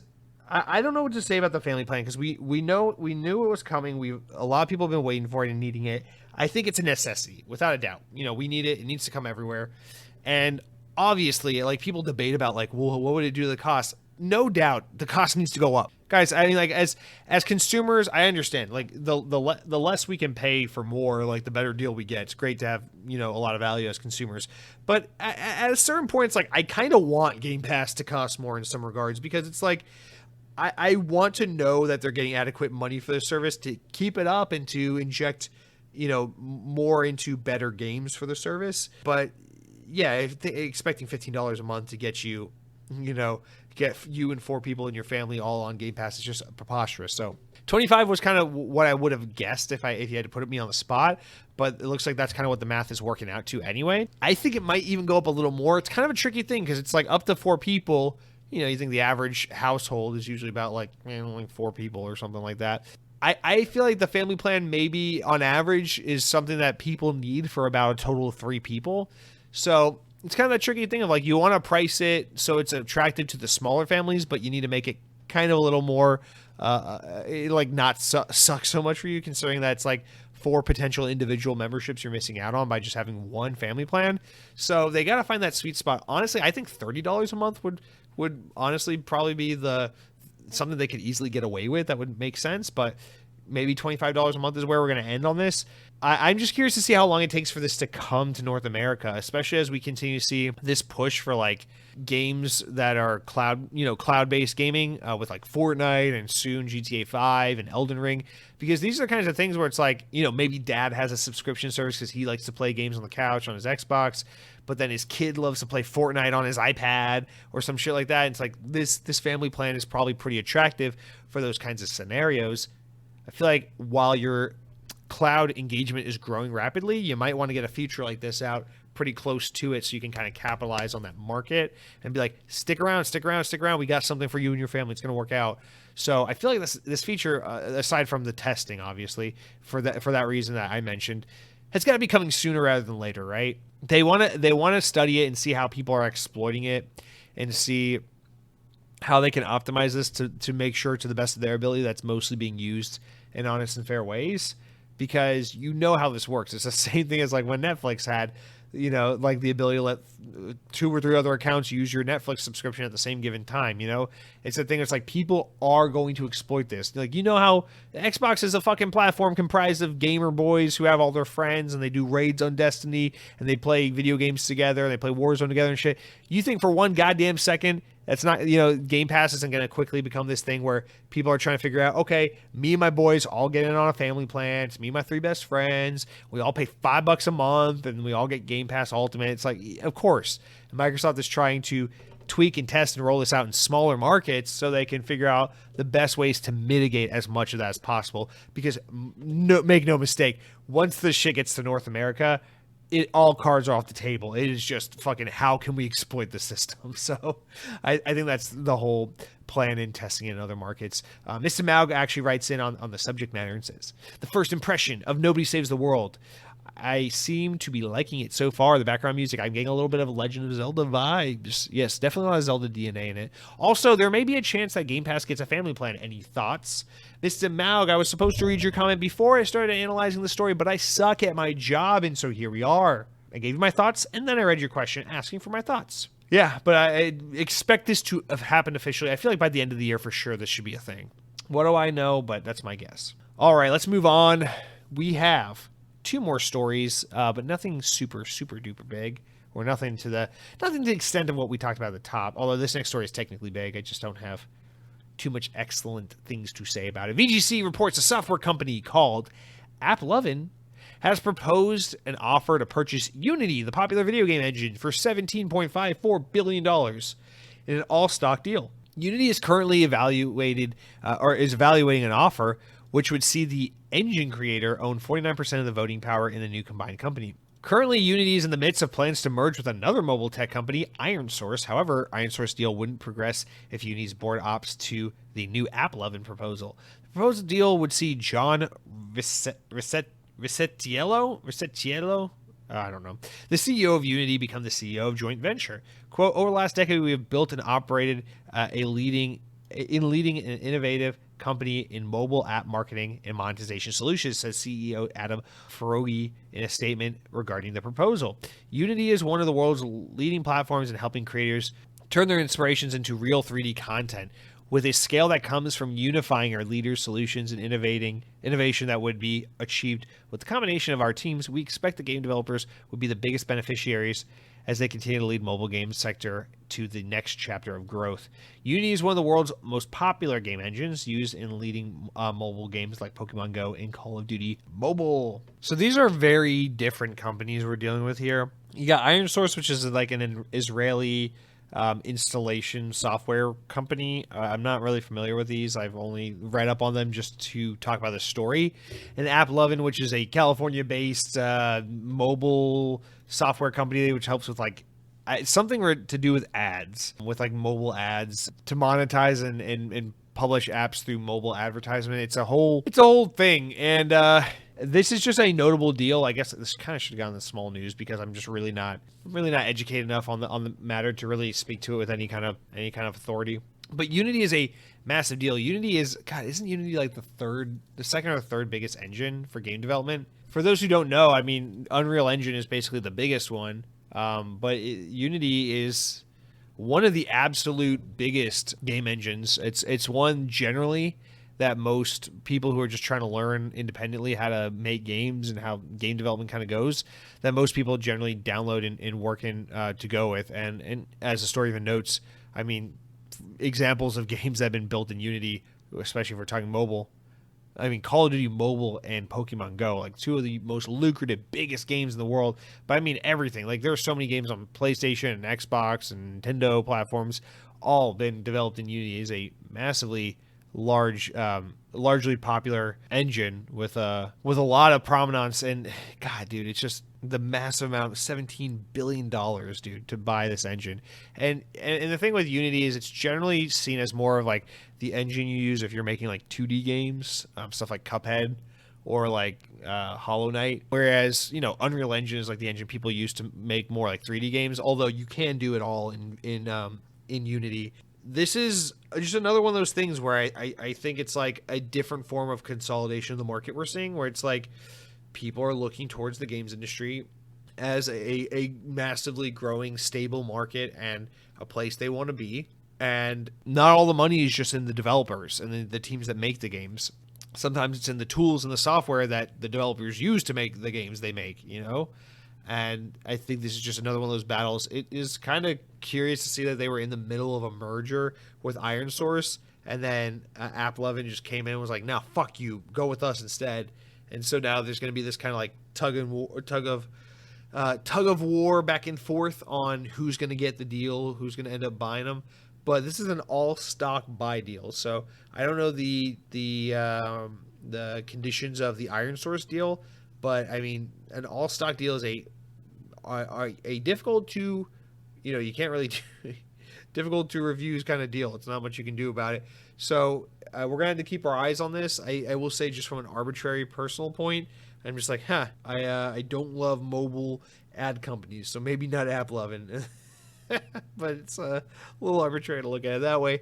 Yeah, I'm sorry. This really should have got into the story of mild amusement, because I just I'm not adequately educated on the situation enough to speak of it. So we'll actually just move off of that, because it's kind of a pace killer for me to just sit here and be like, oh, Call of Duty Mobile. Last story of the week, Windows Central. And this is a smaller one as well, but we have things we can say about this. A few weeks ago in July, Halo Infinite's art director, Nicholas Sparth Bouvier, announced his departure from 343 Industries and Microsoft. At the time, it was unclear where he would go next. In an announcement, he didn't tell fans much of what he had planned, deciding to pursue other opportunities. However, thanks to a new post from him on Twitter, we know he's officially joined a developer, Team Kaiju, as senior art director. Quote, "I'm very excited to announce that I've joined Team Kaiju and Timmy, I never know how they pronounce it, G1 Studio, to participate in their new AAA adventure as senior art director," wrote Bouvier.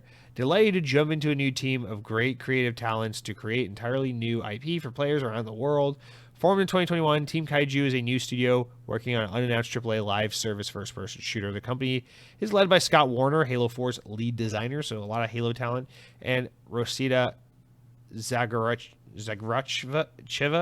senior director on Battlefield 4, Battlefield 5, and Star Wars Battlefront, who currently serves as Team Kaiju studio head and director of operations, respectively. According to an interview with GamesIndustry.biz, the studio's goal is to create a unique experience that sets itself apart from other games in the genre. Gaming has yet to address all the player fantasies we could enjoy in the FPS genre," Warner said while speaking about the project, suggesting that the game's development, the developer's new IP, will break away from the current trends.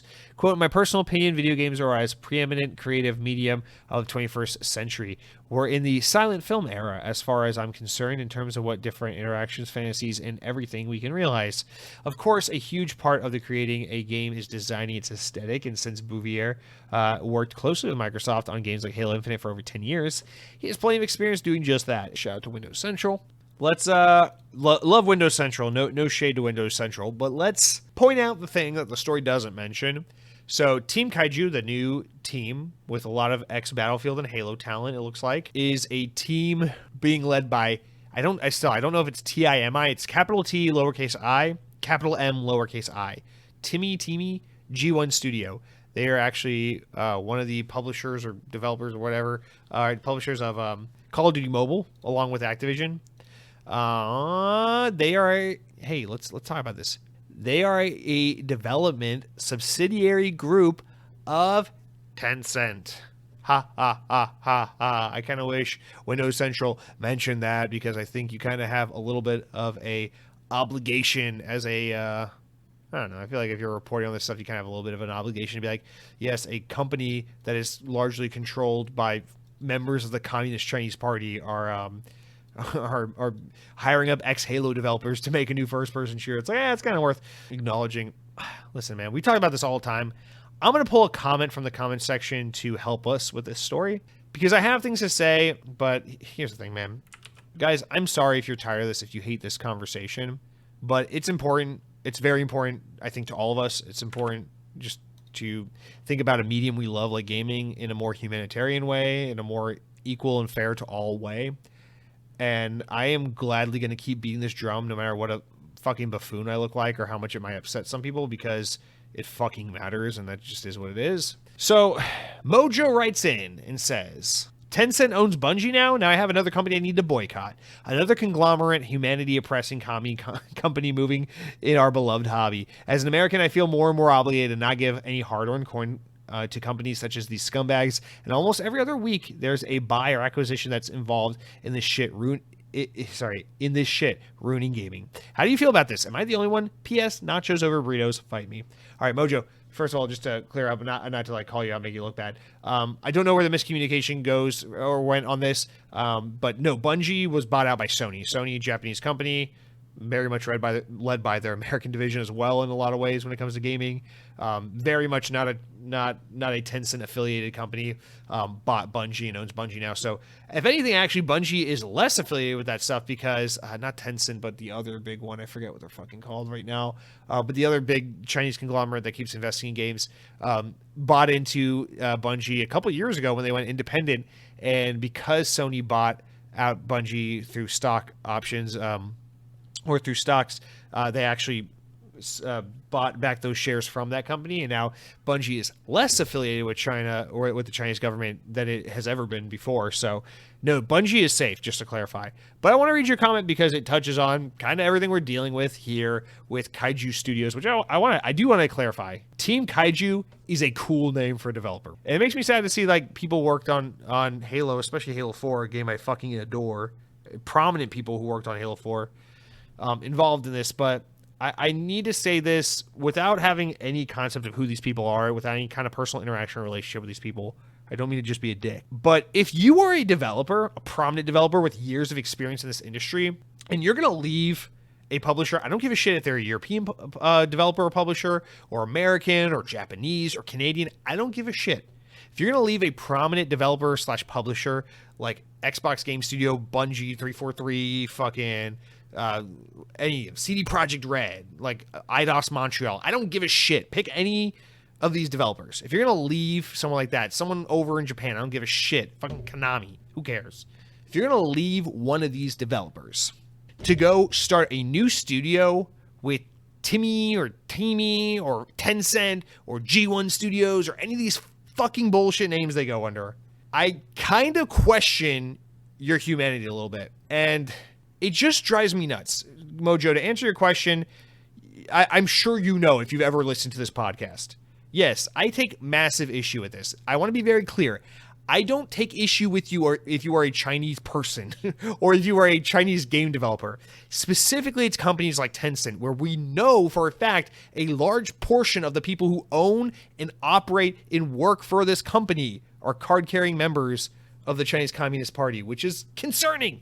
A group of people who don't acknowledge fucking Taiwan as an actual country. A group of people, a government that disappears people who object to them for speaking freely and speaking their minds. A group of people who enslave their own goddamn people to work in factories for slave wages to build cheap electronics for Americans and people all over the world outside of China. Yes, including our dearly beloved Xbox. All of this shit. It sickens me, and I think it's disgusting. And I want to be very clear. I don't want to put the blame on the consumers, and I'm not. And it's just this thing of like, it's this thing of you can't live a completely moralistic life. It's why I hate so much like these fucking like social like just fucking elitists on social media who want to like go out there and be like, if you're not actively like fighting cops, you're not anti-racist enough. You're a racist. It's like this kind of shit, like where we all have to like get up and dye our hair blue and go fucking fight the system. It's like, no. We can all have beliefs and feelings about things and not have to, and understand that we're all, as like everyday working class fucking people, we're kind of like bent over in a situation we can't get out of. Unfortunately, you cannot live a moralistic life in this, in the modern world without owning cheap shit made from slave labor in Asian countries. Unfortunately, all the fucking clothes I own are like made in Thailand, made in India. My beautiful Surface Duo I always brag about. My beautiful dual screen Microsoft Android phone. My Xbox that I podcast about every week. Every fucking little electronic I own. All made in China. I don't have control over these things. And you cannot realistically just not participate in our marketplace. It's just not possible, regardless of where you live. And I'm talking to everyone. This extends far beyond American, because I want to be very clear. Like, this isn't like I'm American and proud of it. No, fuck that. This is just about being a decent human being, regardless of where you're from or who you are. And we have many listeners in Australia. We have many listeners in the UK that I make fun of all the time who are good people. We have listeners in Germany. We have listeners in Mexico. We have listeners in Canada. And listeners in many other countries, although very, very tiny populations of people. But I don't care. Each and every one of you matters, and I appreciate all of you guys. And the point I'm trying to make is we all have a moral obligation to make sure we are not making the situation actively worse. And right now, what we're seeing in the games industry is a turning point, an opportunity where a lot of seedy, disgusting, gross motherfuckers are trying to introduce a new form of corruption, a new form of like just absolute bent over capitalist run amok bullshit that we as working class everyday people have no control over. They're trying to introduce another form of this fuck you, the system's fucked, go fuck yourself kind of attitude. We can't stop the fact that Apple's just not going to stop making iPhones in China. It is what it is. It sucks. Fuck you, Apple. You're terrible. Stop trying to act like you're LGBT friendly while you support slave labor. You suck, right?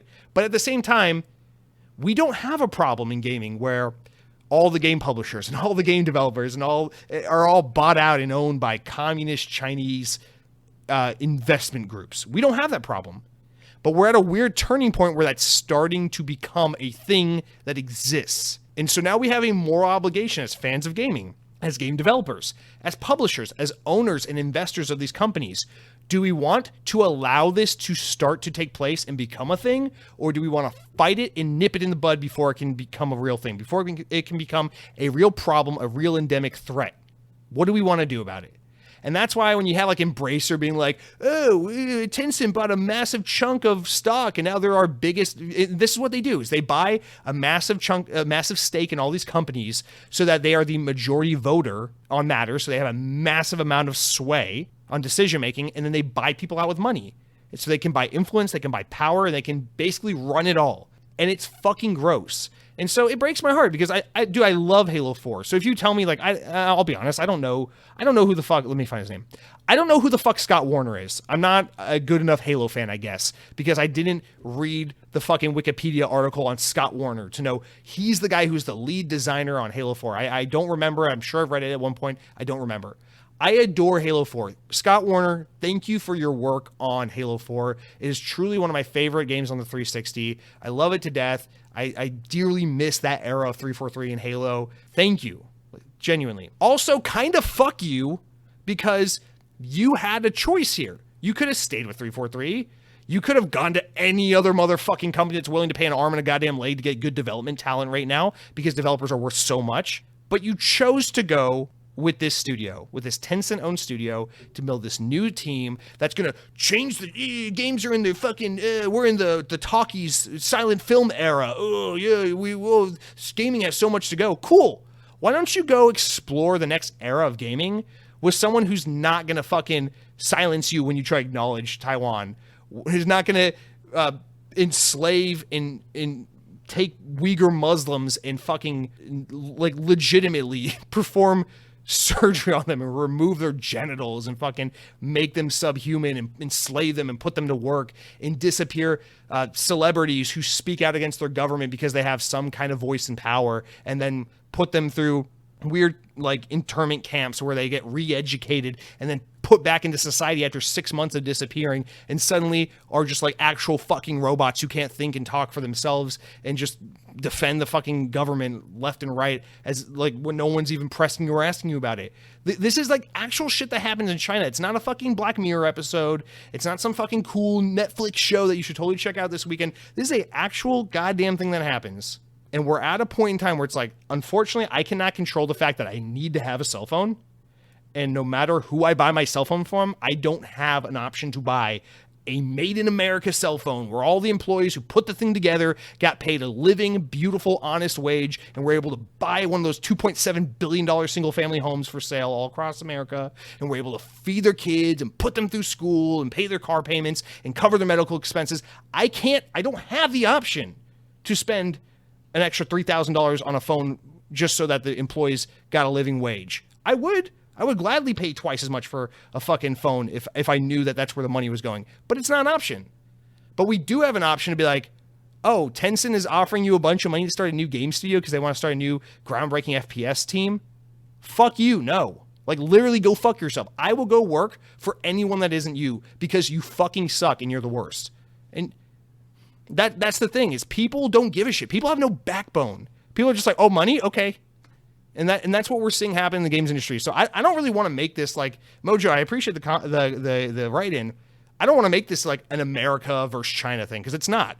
This is a people with humanity, people with heart, people who fucking give a shit about making sure the world doesn't continue to become significantly worse day after day, versus an oppressive piece of shit government that I'm not saying we need to go to war with China and stop them, but I'm saying this government needs to be stopped.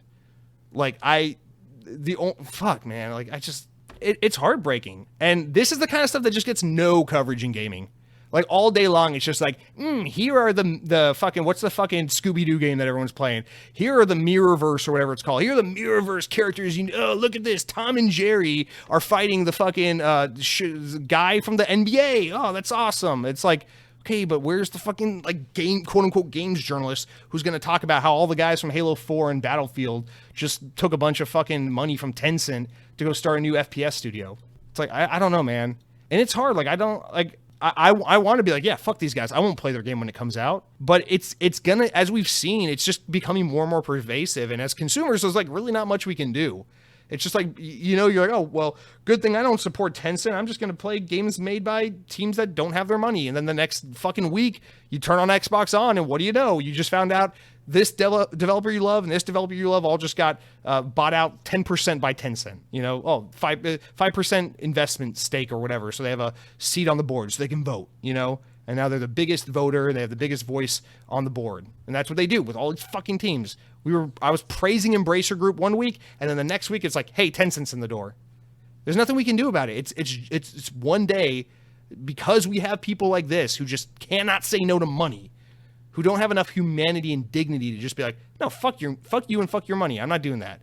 Because of that, we're just going to end up in a world where it's like one day we're just going to be like, yeah, so this weekend I was playing Game Pass presented by Tencent and on my Xbox, and then, went over to my PlayStation presented by Tencent and played some Uncharted 17. Drake finds a balding spot on the back of his head, and then, after that, my buddies were like, oh, bro, you want to get on that new PUBG Tencent edition and shoot kids in the face because it has a crossover with Marvel and Fortnite now. And it's like, yeah, man, so glad Tencent was able to buy all these companies and put that collaboration together, man. Fuck yeah. And that's going to be gaming if we don't, like, if people who have power, these developers who are highly sought after, these people who are being asked and given shit tons of money to form a new team, these publishers, if these people do not fight back and say, stay the fuck out of gaming, we do not want you here. Because gaming, fucking Microsoft and all these companies are so excited every goddamn E3 to be like, look how accepting we are. Here's a game about gay people. Here's a game about trans people. Here's a game where the black person's the lead character. It's like, that's great. That's awesome. You're so quick to talk about how inclusive you are when it comes to easy stuff like race and LGBT and all that shit. That's so easy to be on the right side of history. But the second it's like, a bunch of communists are like people who oppress and disappear their own people are trying to invest in our corporations. Like, when is Microsoft going to come out and be like, hey, we just want to publicly announce we're not taking any fucking money from Tencent, and we condemn them. And any game published by Tencent isn't allowed on Game Pass. We don't fucking acknowledge them. They don't count. We're not playing their fucking game. We don't want them on Xbox. When Xbox comes out and says that shit, you know, like, dude, years ago, 2020, I hate to call back to this because I know it's a very sensitive time. I don't mean to be a dick. But 2020, during the height of everything that happened with the George Floyd situation, the Black Lives Matter protests, everything, very sensitive time period. I don't mean to, you know, pull that up and be flippant or flagrant about such a sensitive time. But someone wrote in, I don't remember who, someone wrote into the podcast, and I just remember this for whatever reason. They asked me what I thought about Xbox and these other brands that all have this kind of obligation to go on social media and be like, oh, our background picture for the month of June is just going to be a black background, and it's just, you know, in solidarity with the black community and Black Lives Matter. And then, you know, every year we see it in June, it's like, here's a rainbow flag. We all love gay people now. They're so quick to do that shit. But there's too much money tied up in China and not enough incentive to fight back that you're never going to see one of these companies be like, yeah, this is fuck Tencent month. We are literally saying Tencent and their shit are not allowed on our platform. Can you imagine what that would mean? If someone like Microsoft, if Microsoft and Sony got together and were like, we are making a stance together that we are banning games developed by or funded by Tencent on our platforms. If your game is funded by or owned by Tencent, you are not allowed on the Xbox Marketplace or the PlayStation Network. And Sony and Microsoft get together and make that agreement in solidarity, like, we're coming together to do this. That would be an example of me being like, yeah, this is a company using their influence and their power to actually do the right thing. But when all they can fucking muster is to put a goddamn pride flag over the Xbox logo for the month of June, or to be like, yeah, Black Lives Matter, hashtag Black Lives Matter, please buy Halo Infinite, you know? I can't fucking be bothered, because this is the real opportunity to make a change. This is the real opportunity to use your brand and your platform to do something that matters. Because in the grand scheme of things, Xbox doesn't have any real fucking sway in like the gay community. Sure, you can fund and promote and help, you know, game developers who want to tell stories about gay characters and put those games on Game Pass. And we see that with games like Tell Me Why or whatever. Like, great game, good game, nice Game Pass entry. Cool. That's a good move, right? But the second it's like, well, where are you going to draw the line with fucking Tencent? It's like, well, there's a lot of money. It's, you know, it's saying the quiet part loud. The silence says it all. It's like, well, we're not going to say anything about Tencent because there's a goddamn shit ton of money to be made off the Chinese market and off of Tencent, and we don't want to fuck with that.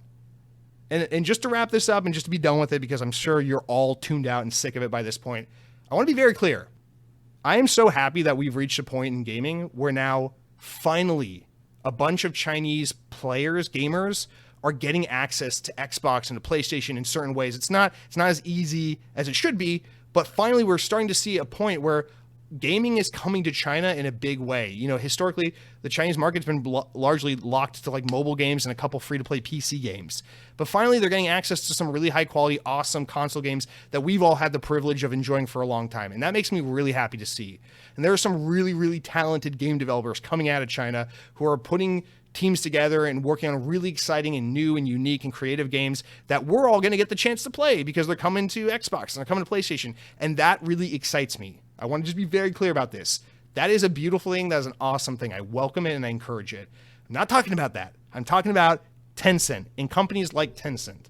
Companies that are funded by and controlled by the Communist Party of China.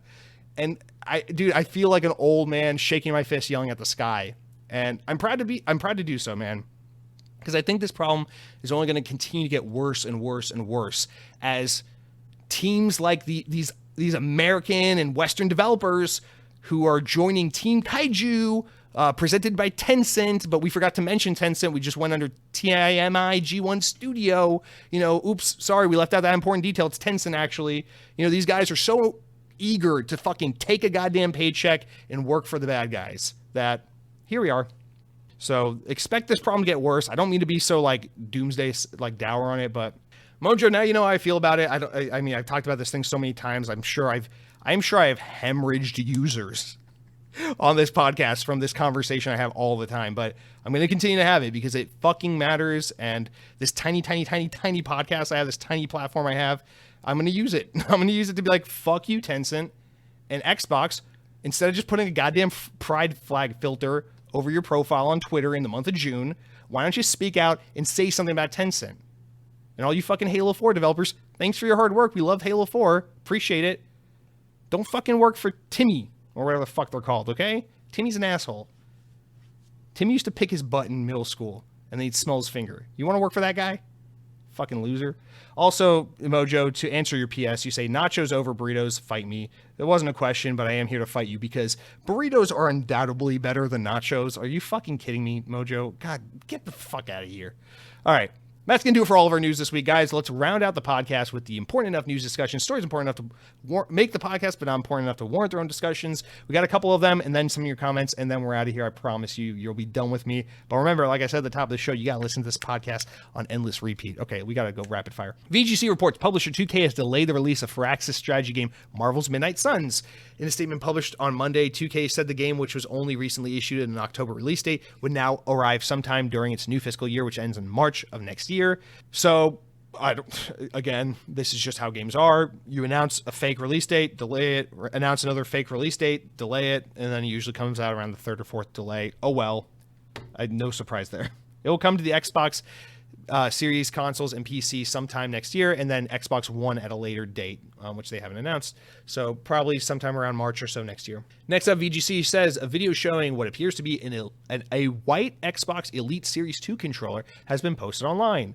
A photo showing the box white Elite controller was shared back in March, but nothing has been heard about it since. However, a video showing the controller by a YouTuber named Nicholas Lugo was posted in July and undiscovered until recently when Twitter user Rebs Gaming, which is the guy who's also been sharing all those glorious Halo Infinite Forge leaks with us all on Twitter, showed the video. So apparently, it looks like there's a white Xbox Elite Series 2 controller in the works.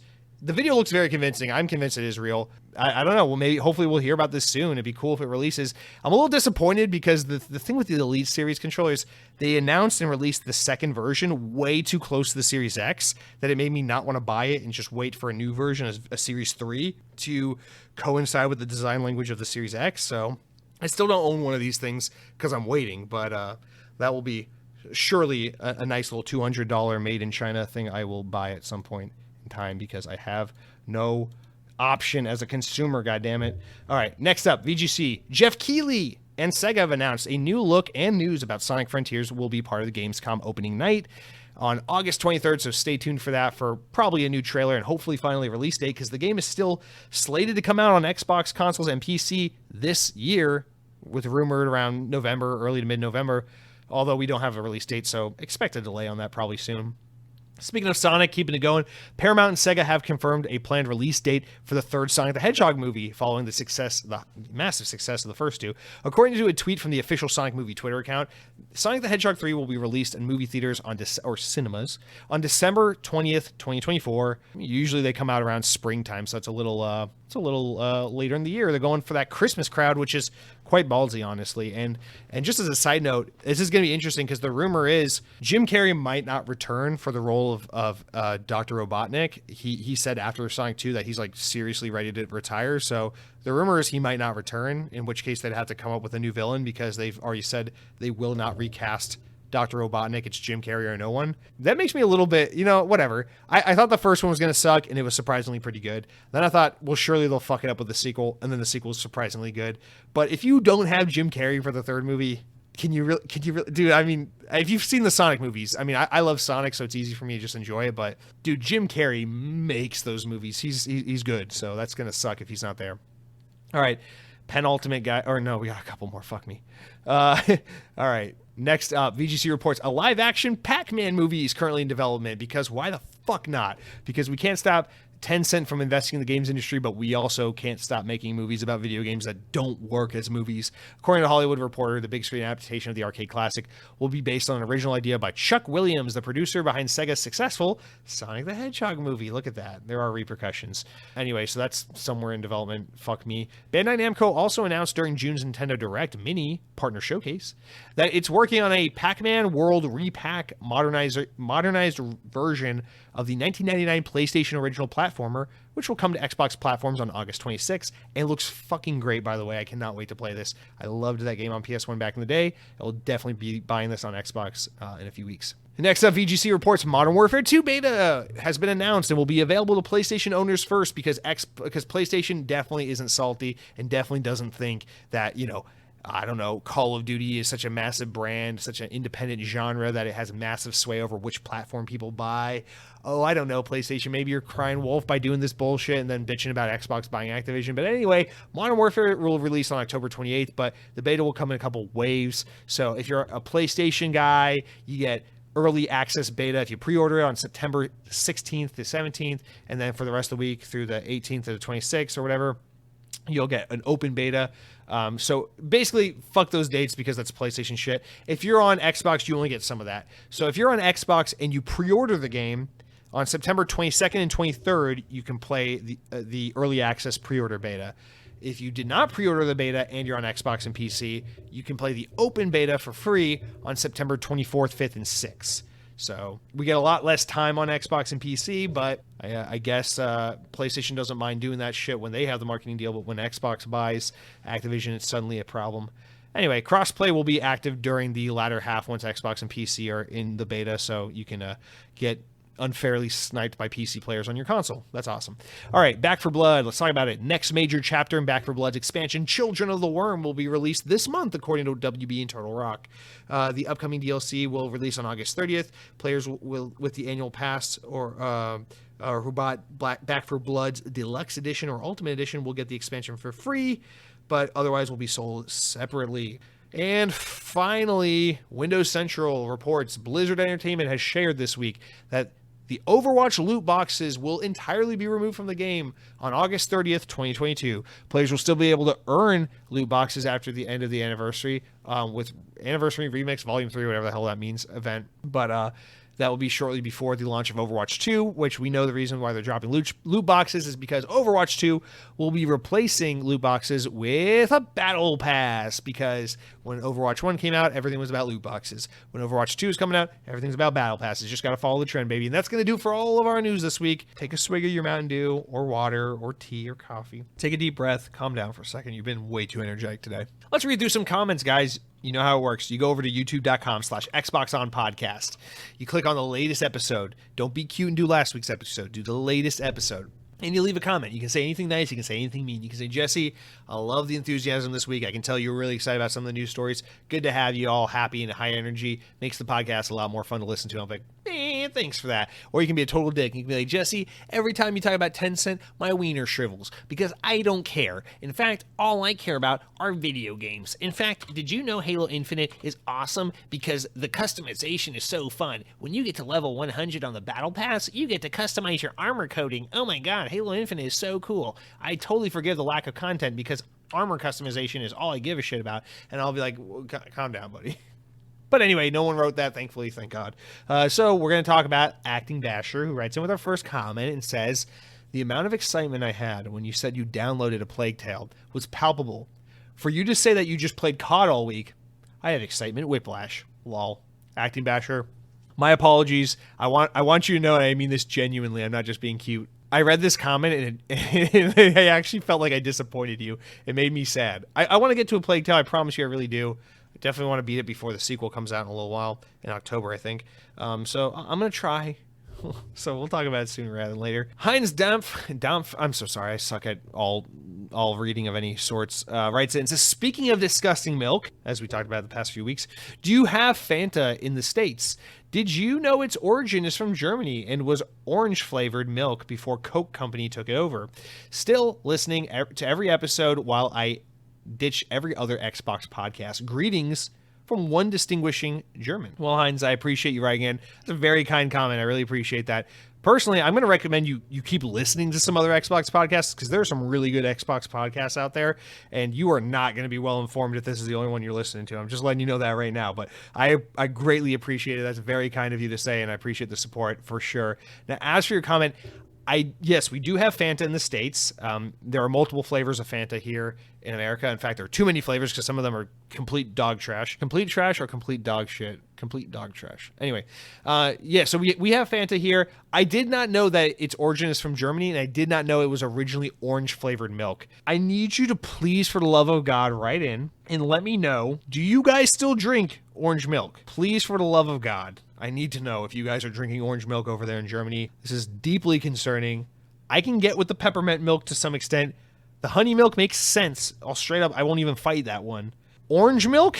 Jay, I'm calling you from all the way over in Australia. What do you have to say about orange milk? Would you, as a man who drinks peppermint milk, would you be okay with this? Spearmint? No, not peppermint. I think it's spearmint milk. Would you be okay with this orange flavored milk? Please write in, because you see the breakfast commercials, and this is what I'm thinking of is you see those breakfast commercials generally for like breakfast cereals and stuff, and they'll be like part of a balanced breakfast, and they'll show like pancakes and an omelet and fucking toast and bacon and a bowl of cereal and a glass of milk and a glass of orange juice. And I would always, as a child, be so hyper fixated on the idea of someone eating breakfast and they're drinking a tall glass of milk and a glass of orange juice, because the cross-contamination of the orange, the highly citrus, acidic orange juice with the creamy, thick, lactated milk, and just combining those flavors together.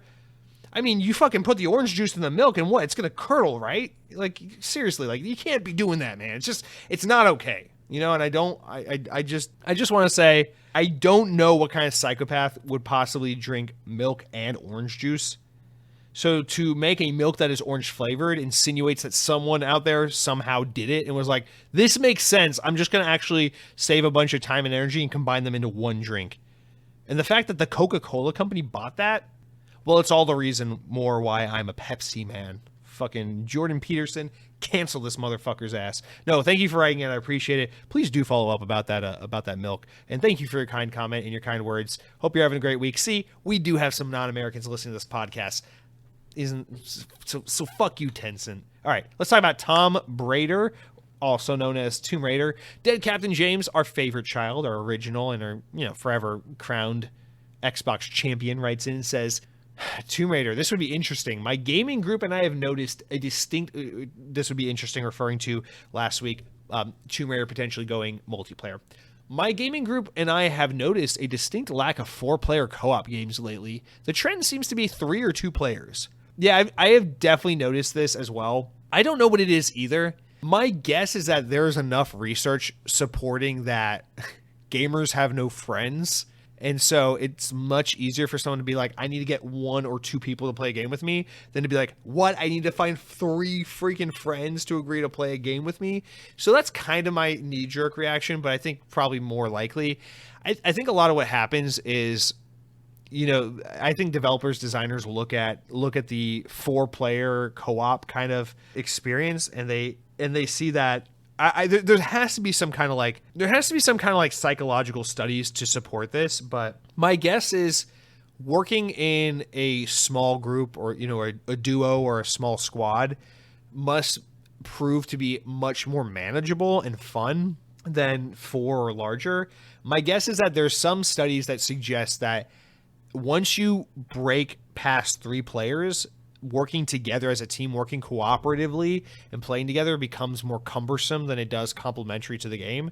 So that's my guess. It's entirely uneducated. It's entirely uninformed. I don't know this to be true, but my guess is, because I feel like that makes sense. Like if you told me, like, Jesse, you got to play this game, it's co-op, and you got to play it with a friend or 2, I feel like I can manage that. Like, I've been playing a little bit of Destiny lately with my brother and my nephew, and it's like, I can manage Destiny, right? It's just me and my brother and my nephew. It's pretty simple. But the second you add a 4th person, like, think about when you play 4-player, there is always like that one guy that's kind of like lost or lagged behind or forgotten, or he's like, oh, hang on guys, I gotta go eat dinner real quick, and then he's like gone for half the game.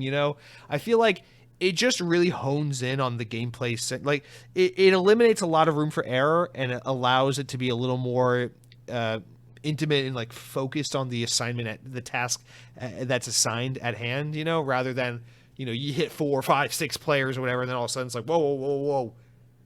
I can barely count to 4, let alone play with 4 people total.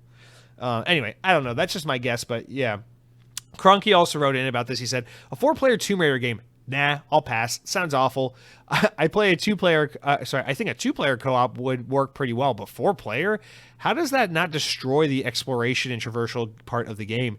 This would be the Wolfenstein Youngblood of Tomb Raider. That's a good comparison. I mean, obviously, we haven't seen the game. It's probably pretty early in development. We don't know. You know, who knows what actually happened? And the whole idea that it would be a co-op experience is my guess. I could be totally wrong. It could be completely a single-player experience where Laura just goes on adventures with these other Tomb Raiders. I'll do you one better, Cronky. I think just the idea of having multiple Tomb Raider characters with Lara Croft, multiple aspiring future Lara Crofts with Lara Croft is too much, because for Tomb Raider to really work, I feel like it needs to be very isolated and lonely. And that was kind of one of my complaints about the newer Tomb Raider games, especially the first one. And I think I said this last week a little bit, was just that there's just too many players. There's too much communication. I feel like Tomb Raider always had a little bit of like a, you're all alone, it's kind of spooky air to it. And the more, obviously, the more players you introduce that, just the more you dilute that. So I don't know, man. Tomb Raider is already so far removed from what it once was that it's like, I can be open-minded to something new. I'm not even that invested in the series, so like whatever. But this just definitely doesn't seem like the direction to take Tomb Raider in.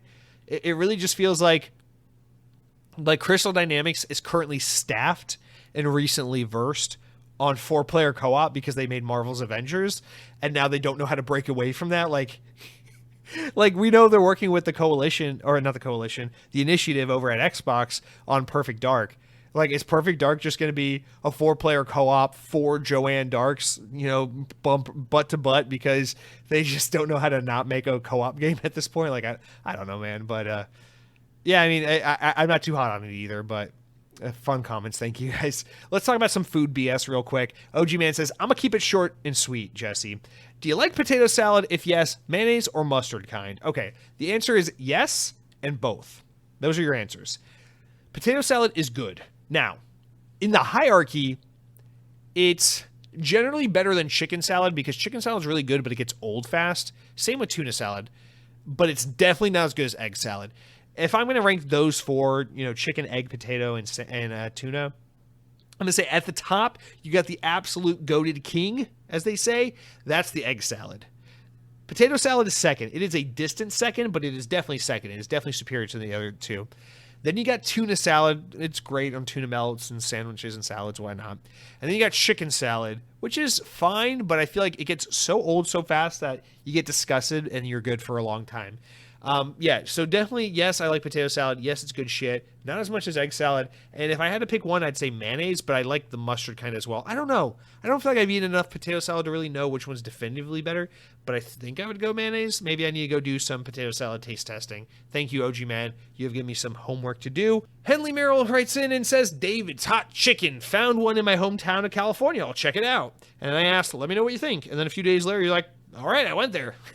So I'm glad you did. And you said, we got the sliders and fries combo. You're right. The chicken was tender and juicy, not overcooked. Dave's sauce was nothing more than a Thousand Island dressing, and I used my own hot sauce on the sliders and fries. I will return and recommend it. Whoa, let's back up. I'm glad you liked it. Awesome. It makes me happy that more people are enjoying Dave's Hot Chicken. Let's not gloss over this. Did you say you brought your own you used your own hot sauce, like you brought hot sauce from home? Or you make hot sauce and you applied it? Like, how does this work? Please do not gloss over these important details. What the fuck did you do with the hot sauce? Do you make hot sauce? Do you work for Hot Ones? Do you work for First We Feast? Are you Sean? What's his name? Sean? I forget his name. Sean from First We Feast, from Hot Ones. Are you putting da bomb sauce on your goddamn sliders and fries at Dave's Hot Chicken? Please write in and let me know. But I'm glad you enjoyed it. And more people, let that be an example to you. Dave's Hot Chicken is good shit. I'm not making it up. All right, let's talk about Halo because, of course, people wrote in about Halo, which is our final 2 comments of the week. EA's King, which is actually AE's King, but I always say EA's King, wrote in and kind of bombarded us with a couple. Here, I'll read them in reverse order. I want to say hi. IDKY, but when I play Halo Infinite, I feel a certain frustration, which is more intense, and then a frustration when I get grinding prime parts in Warframe. I don't know what that means, but I think it was a slur. Halo Infinite was will have a logic system. So it's kind of like scripting, but with blocks. So you got to interlink. Okay, that's for Forge. And oh yeah, talking about Warframe, have you ever played Warframe? I think you asked that question recently and I answered. I tried it once. It's not my thing. I think it's really cool, but I'm too invested in Destiny to get into another one of those. But yeah, I like Warframe. It's just I don't play it. But yeah, dude, Halo Infinite will make you frustrated. That is the gameplay hook of Halo Infinite, because it's all surrounded by a shit progression system and a terrible battle pass with really, really bad rewards inside. But as I've learned a couple times through practice, if you just ignore your battle pass, if you just ignore your rank, if you ignore all the other shit, and you just go into Team Slayer and just enjoy the gameplay, Halo Infinite is very, very good. It's a very good game that constantly tries to train you to play it in the worst way because of the way it's monetized. But hi EA's King, I hope you're doing well. All right, final comment comes from Cronky, who says, no hate to Halo at all, but Halo doesn't have a particular special universe or setting. This is in reference to last week when I talked about, actually I don't even remember specifically, but I was talking about something sci-fi that didn't have a good universe and didn't need to be explored. Man, I don't know why I don't remember. It's Halo is fairly standard within sci-fi, except for 5. 5 had the coolest version of a vision of an AI revolution. Otherwise, Halo has a story that is good enough when complemented by great gameplay. I agree and disagree. I will say, yes, Halo just as a universe is pretty much just like standard sci-fi.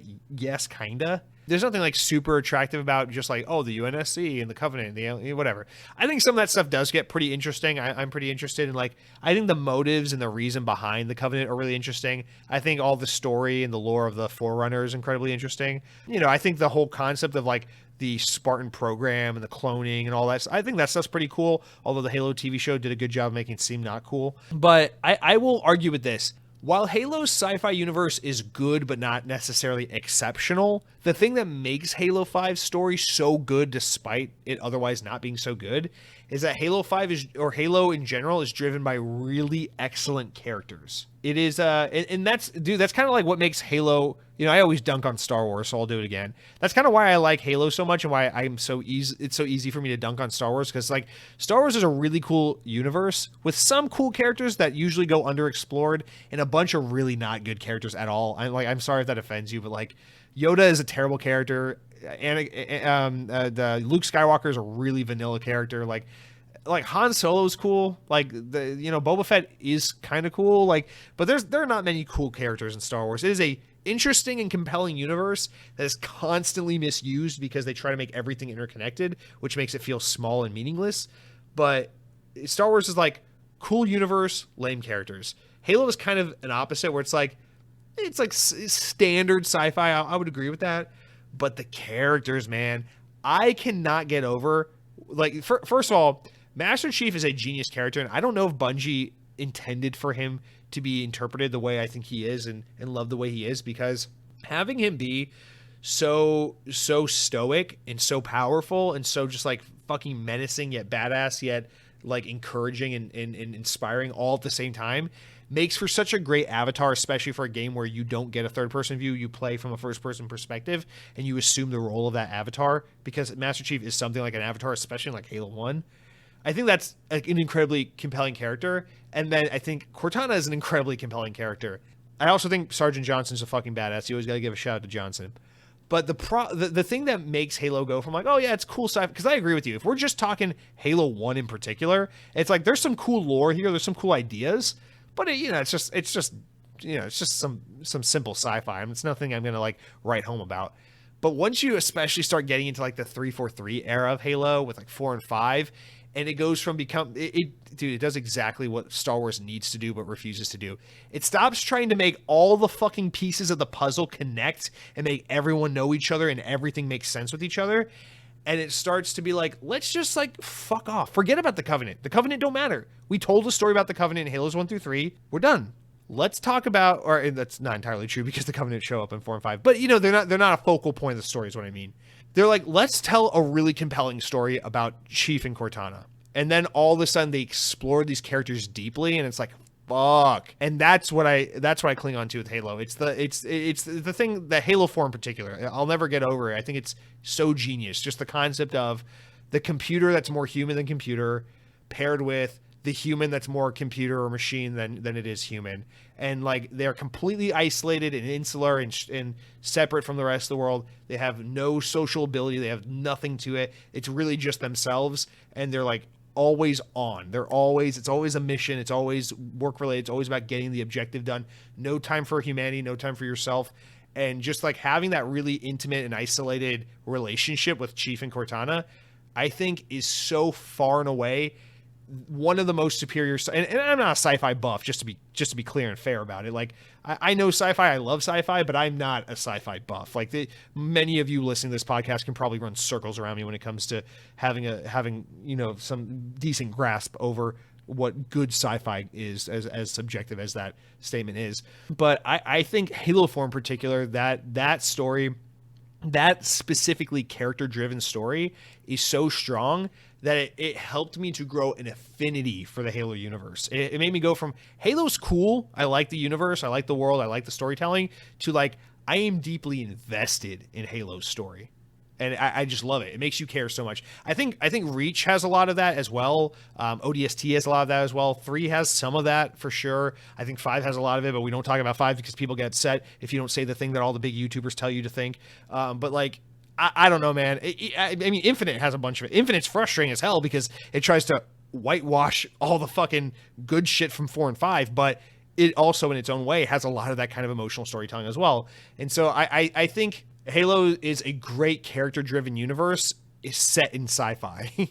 And to me, that matters way more. Like, dude, Star Wars could benefit so much if they stopped trying to make everything related. If every fucking nobody didn't have to be related to Anakin and fucking Obi-Wan and what's his name, Strauss Zelnick. I don't know. They're all fucking interrelated. But anyway, thanks for the comment, Cronky. Thank you all for writing in. I appreciate it as always. Thank you everyone for listening to the show. There's a chunky Xbox on. I got to get to editing so we can get this motherfucker out. If I drove you away with my incessive passion, with my rambling, with my arguing about the Chinese government, then oh well. Oh, I'm sorry. I'm so sorry. I hope you enjoyed the podcast if you're still listening and that you're here. And I hope you didn't just fall asleep and leave it running. And I really hope there's no one out there who's like fell asleep with Xbox on playing in the background. And now their like significant other or someone is like, just like, God damn it, turn off that fucking excruciating podcast, please. And then they walk in after it's over and they're like, oh, you've been asleep this whole time and you've just not been receiving the podcast and this person's just been driven mad by it. And ultimately it's a product that is pleasing absolutely no one. And it's like, what are we doing here, guys? And it's just, it's a whole mess. But hopefully that's not happening. Remember, guys, for next week, don't be shy, reply. And I should have said that before I wrapped up, but we're going to end it now. If you want to reach out to me, socials, fucking Twitter, Jesse_DeRosa, or I think that's my name, or Jesse DeRosa on Twitter, I think. I don't know. I'm trying to not use social media. I don't know if I'm really on there. Follow me on YouTube. Follow the podcast. Leave a 5-star review. It helps a great amount. I'm trying so hard to get back into YouTube right now. I genuinely mean it. I have a lot of excitement to make videos, but I'm also at the same time trying to learn how to make some music. I'm trying to work on a homemade intro and outro song for the podcast. Don't expect that anytime soon, but I'm learning how to do it, and I'm excited about it. It's fun. So thank you all for your support, your kindness, and your time. Take care. Enjoy some great games with some loved ones this week. Relax. Drink a good Mountain Dew. And until next time, power your dreams.